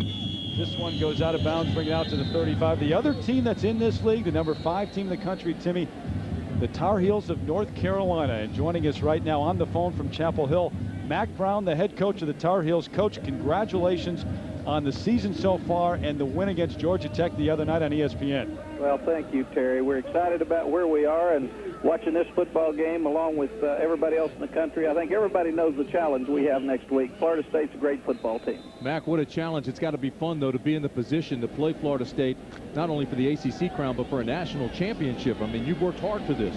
Tim, it is a lot of fun, and I know all North Carolina fans are proud of our players and assistant coaches, but our guys have done a great job this year, and we'll be excited about the game next week. So here on 1st and 10, Barnett, the pitch to Stevens, looking for room over the left side, driven out of bounds. Well, Mac, you're watching this game. I want to get your thoughts on the Seminoles as you look ahead to what will be a great matchup next week in Chapel Hill. Well, obviously the best defense in the country coming into the football game today, and I think the thing that happened is Florida State got ahead early. They scored 21 points quickly in the ball game. You've got to give NC State credit. Mike O'Kane does a tremendous job. Those kids have fought their guts out. But when you're ahead 21 to 28 points, it's hard to keep your concentration, and Florida State did the same thing against Virginia last week. Offensively, they've got to be the best team after the catch of anybody in America. Those receivers and now Travis Minor are just unbelievable. I want you to hang with us for a moment here, Mac, if you will. This one's complete over the middle to the tight end, Mark Thomas, for a first down. Mac, you mentioned the receivers, and obviously this is a tremendous receiving core here. Question mark coming in for Florida State at the beginning of the year was their running game. So they went to the 3 wide receiver set.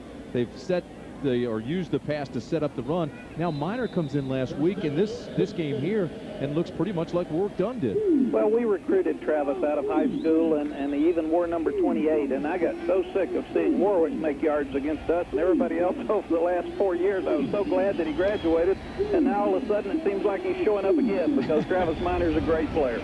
Deja vu all over again. It is. He's a tremendous player, and Florida State has so much team speed, and that's what they do. It's hard to figure out who to cover on defense because so many of their guys, when they touch the ball, they have a chance to score. Hey, Mac, we've watched you over the years build that program there, and of course the ACC for years was known as the basketball conference. You've changed that now. You've brought attention to the football. How does your team speed match up with Florida State's? Tim, I think our team speed is probably as good as anyone in the country.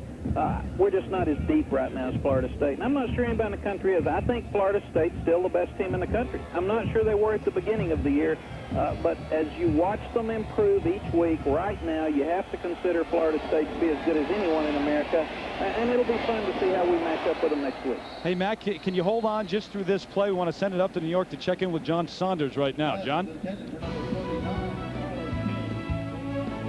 Terry, we know that Mac will want to see this score just as well. Florida against Georgia. Robert Edwards takes off 37 yards for the touchdown. One of 4 touchdowns for Edwards and 124 yards. 30-17 at that point. Georgia knocks off Florida by 20. Terry. Hey, John, all Florida State grads love seeing that score. Anytime Florida goes down. It's 3rd and 8. For the Wolfpack here, we've got Mack Brown, the head coach of the Tar Heels, hanging on the line from Chapel Hill. The matchup next week, this a floater. Darrell Bush picks it off at the 35. Hey, Mac, I want to thank you for your time. We'll see you next week. It'll be a great matchup, one of the big games, I guess, in the history of the ACC, and best of luck. Best of luck, Mac. Well, thank you, Tim and Terry, and we always enjoy listening to you guys. You do a great job. Appreciate it. Thank you, Mac. Thank you. Well, we've got a penalty marker down, and Darrell Bush with the interception. Mac talks about team speed as good as anybody in the country. He feels that he matches up pretty well with Florida State. Personal foul. This way, 15 yards. First down. He talked about Florida State's depth maybe having the advantage there, but don't forget the game is in Chapel Hill. That could neutralize that. Mac would love to see this many yellow hankies on the field next week in Chapel Hill. That's been one of the problems for Bobby Bowden this year, and especially today. Florida State taking over when we come back.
Number 3, Florida State in control here in the 4th quarter against NC State. You got Penn State, we mentioned earlier, a 3-point win over Northwestern, so they struggle. Nebraska rolls, and after this play, I want to get your thoughts, Timmy, on who you think should be number 1 as we head down to the final weeks of this season. Straight ahead for a gain of about 4. Well, right now, I like Penn State. Penn State's a solid team, top to bottom, very few weaknesses. It can be a power club. It can be a team with finesse, go up top. The Lions have speed outside and quarterback to distribute it. Great chemistry on the team, and that's what I like best. The defense wins championships, and theirs is aggressive and it's sound. I just like the way they play. Not a prognosticator, but right now, I think Penn State is the best in the country. You and I had them early on against Pittsburgh, and they looked awfully good. And they have throughout the year, but they've struggled in some games. Minnesota barely winning that game, barely winning today against Northwestern. I don't know. I disagree with you in this sense. I think Nebraska, if you look at the numbers, margin of victory, the average margin of victory, 28 points.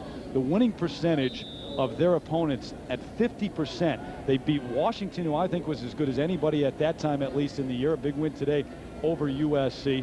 And Kansas State, they blew out Kansas State, who is a good club. I think Nebraska deserves to be #1. And I tell you what, Florida State, at least offensively, the way they're clicking, might be right on their heels. Busby going deep. Jump ball, Warwick, broken up by Floyd Harrison. You know what? You'd be foolish to go against Tom Osborne when he increased team speed in 1994 and 1995.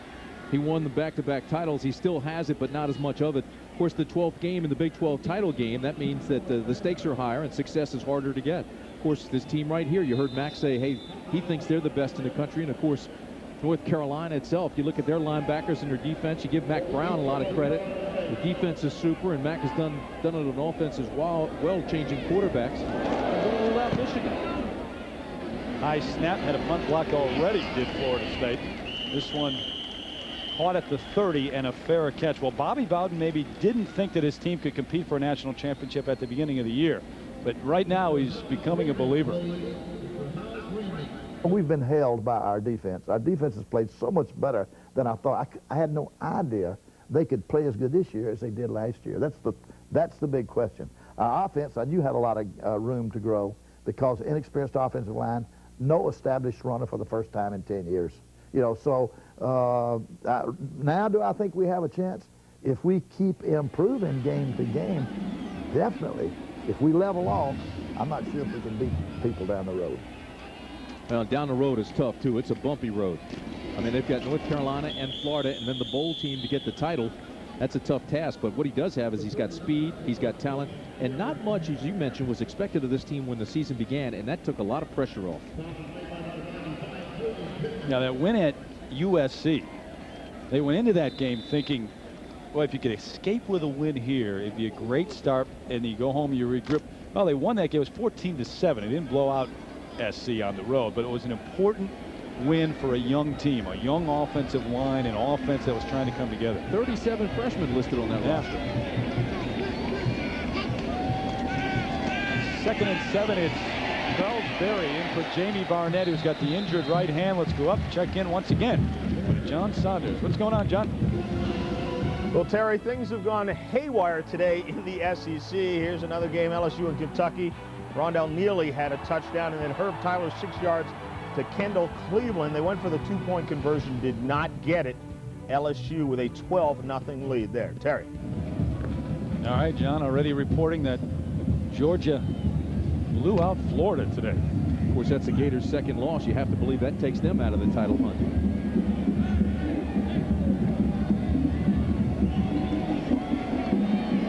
Be all the more dangerous when they hook up with the Seminoles a few weeks down the road. Pass complete. Enough for a first down out to the 45-yard line. Chris Coleman with the catch. You know, the other thing, Terry, looking ahead to the Florida State-North Carolina game is the fact that North Carolina came riding in here last year with an outstanding defense and certainly had the speed and talent last year to play with the Seminoles. But coming in here, I think, you know, they had some turnovers that cost them. They let the game get away from them. Back in Chapel Hill now, this is not a North Carolina team that will be intimidated. And they've had slow starts this year, which is not a thing you want against Florida State. But if you have a slow start at home and you're down in the first quarter, it's much different than being down on the road at Florida State with 80,000 against you. Here's Eric Leak making the catch, but they're all over him. Todd Flyer was there who fumbled that kickoff, trying to make up for that. And you know how it is. Confidence is such a thing, especially in the ACC against Florida State. when it starts to go south on the road, it's tough to get it back. You know what else is interesting was talking with Mac about how, you know, North Carolina had always been known as a basketball school, and the conference has been a basketball conference. Then Florida State comes in, they change a little bit of that. They win, you know, they're in the national hunt year in and year out. Mac builds a program down there in Chapel Hill with facilities second to none, and they've closed the gap. And this is a football conference now, as well as basketball. Here's Mark Thomas, the tight end, with a big gain. Now there's a flag down, but Thomas inside the 20, all the way down to the 12-yard line. He's been quiet throughout the second half. Had a big first half. Remember, there's a flag back at the 45, though. A 42-yard gain for Thomas.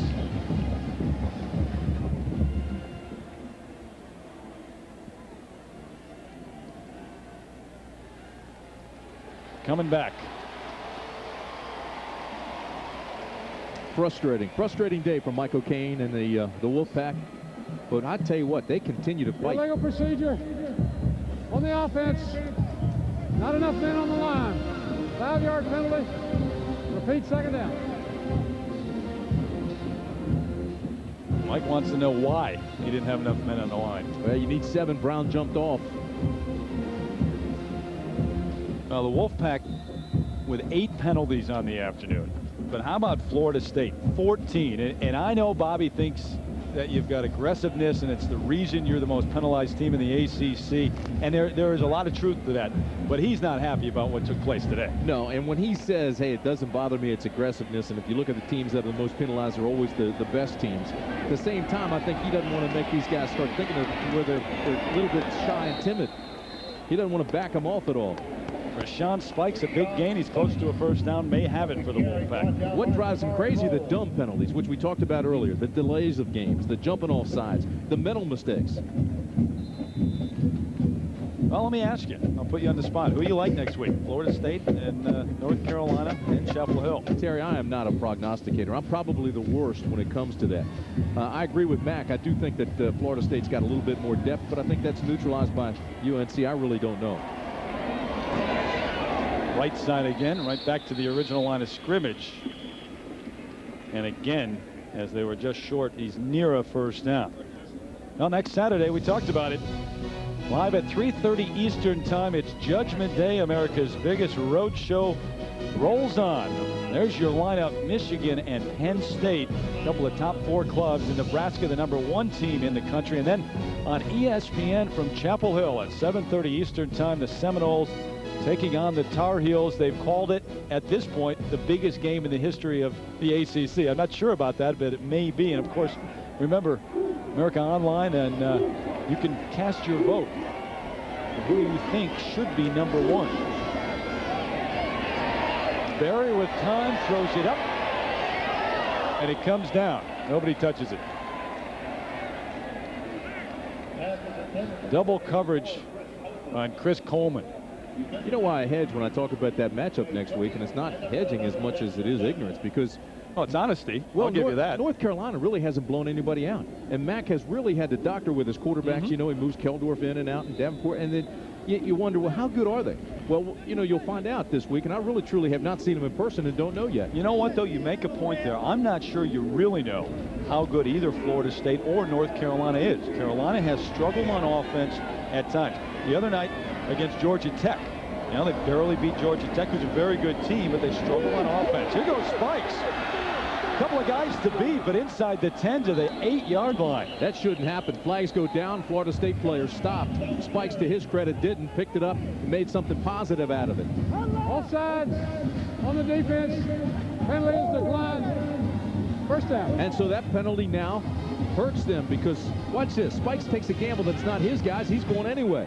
Florida State jumps off. Look at this. They just stop. They stand up, come out of their stance. Spikes busts through and takes it all the way down inside the 10 before they finally wake up and catch him. That's a great play by Spikes. Don't quit till the whistle blows regardless. And here's a defense, the #1 defense in the nation, who has given up 28 points and maybe more here. Minute 41 and counting. So Mickey Andrews, he doesn't look happy. He doesn't care about the win. He wants to stop NC State here. Spikes, tough going over the left side inside the 10. But my point, just to conclude, is you don't really know how good Carolina is based on what they've done so far. They're very good, but you don't know what level they're at. And Florida State had the win over Southern California in the first game, and they've rolled since then. They've had periods when they've struggled, but next week we'll find all of that out. Easier to tell some of the other teams. For instance, Penn State, which I said I liked, because they beat Ohio State. Ohio State, certainly a national caliber team. And for Florida State, the one other team they struggled against is Clemson. Spikes pays the price. Tay Cody out there to meet him, and it's incomplete.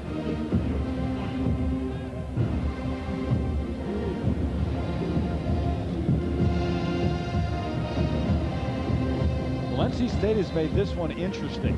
It was 27-0 after the first quarter. And Mike O'Kane's team playing Florida State even the rest of the way.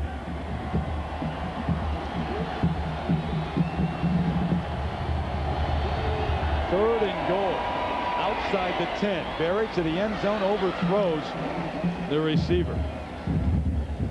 No chance. Torrey Holt already with 4 touchdown catches on the day. What a great battle it's been all afternoon between Torrey Holt and Tay Cody. I mean, they have banged and bumped and fought and talked. There have been touchdowns and there have been great knockdowns, and it's been fun. Been a learning process for Tay Cody, I think. He's won his share of battles, but got beat a few times. And look at the right hand of J.B. Barnett. Went out, came back in. Good touchdown pass. Charles Berry back in. 4th down, looking in the end zone. Got a man in the corner of the end zone, and that's a touchdown. Torrey Holt with 5 touchdown catches on the day. Here's my question. Torrey Holt's been on fire all day. They've been thrown in his direction since the game began. Why is he not getting more coverage? Why isn't he getting more attention? Even with less than a minute to play, you'd think they'd be all over him.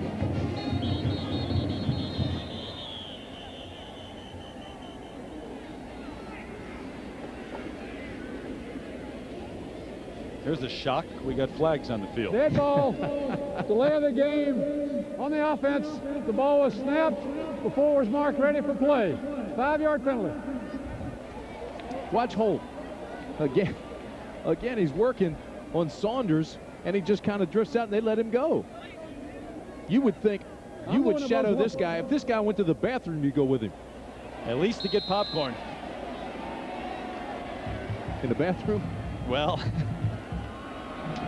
there's a limit to everything, partner. 5 touchdown catches on the day.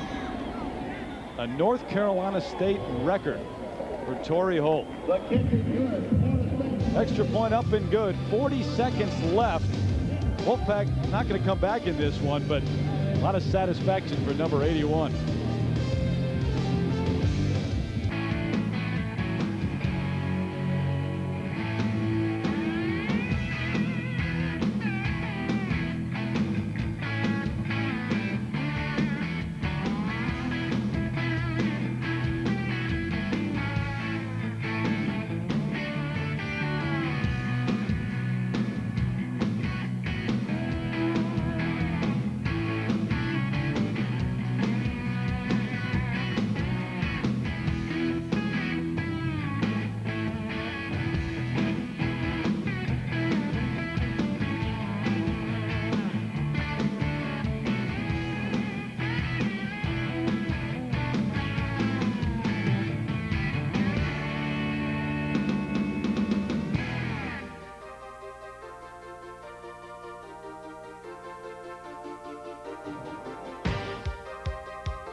40 seconds left in this one, and NC State has made it a game. They come back after trailing 27-0. They've done it on the shoulders of Torrey Holt. Well, partner, I know this is your alma mater, and you're proud to see Torrey Holt or anybody from NC State set an ACC record. And, of course, we know your background in basketball, and here you are. This right here is Terry Gannon, who's celebrating a birthday today, covering Michael Jordan. I'd say Jordan had the ups and went over Terry Gannon. Happy birthday, he missed Terry. that shot. Yeah, but wait a minute, stop right there. Here's my question. See your feet down here? Now look at his feet up here. So there's a little difference. And then I want to know where this left hand is, because you don't see it up here. You got a hand in his face. That's the defense. I go the entire game, and you don't bring it up and then you show that. As if I should be embarrassed to be burned by Michael Jordan. No, as a matter of fact, I said we're very proud of you. Better men than I have been taken by MJ. You've got that right, partner, and happy birthday to you. Thank you very much. Always good to be up here. Good man.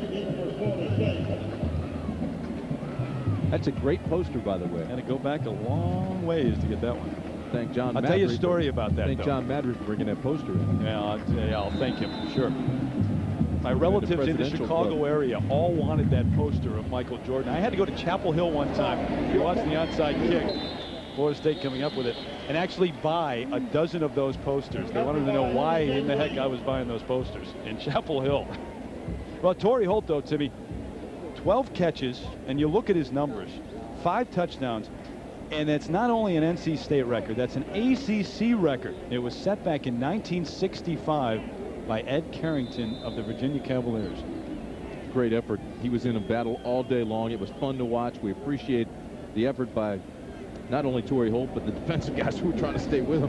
And give Barnett a lot of credit. He put it out there where his guy could get it.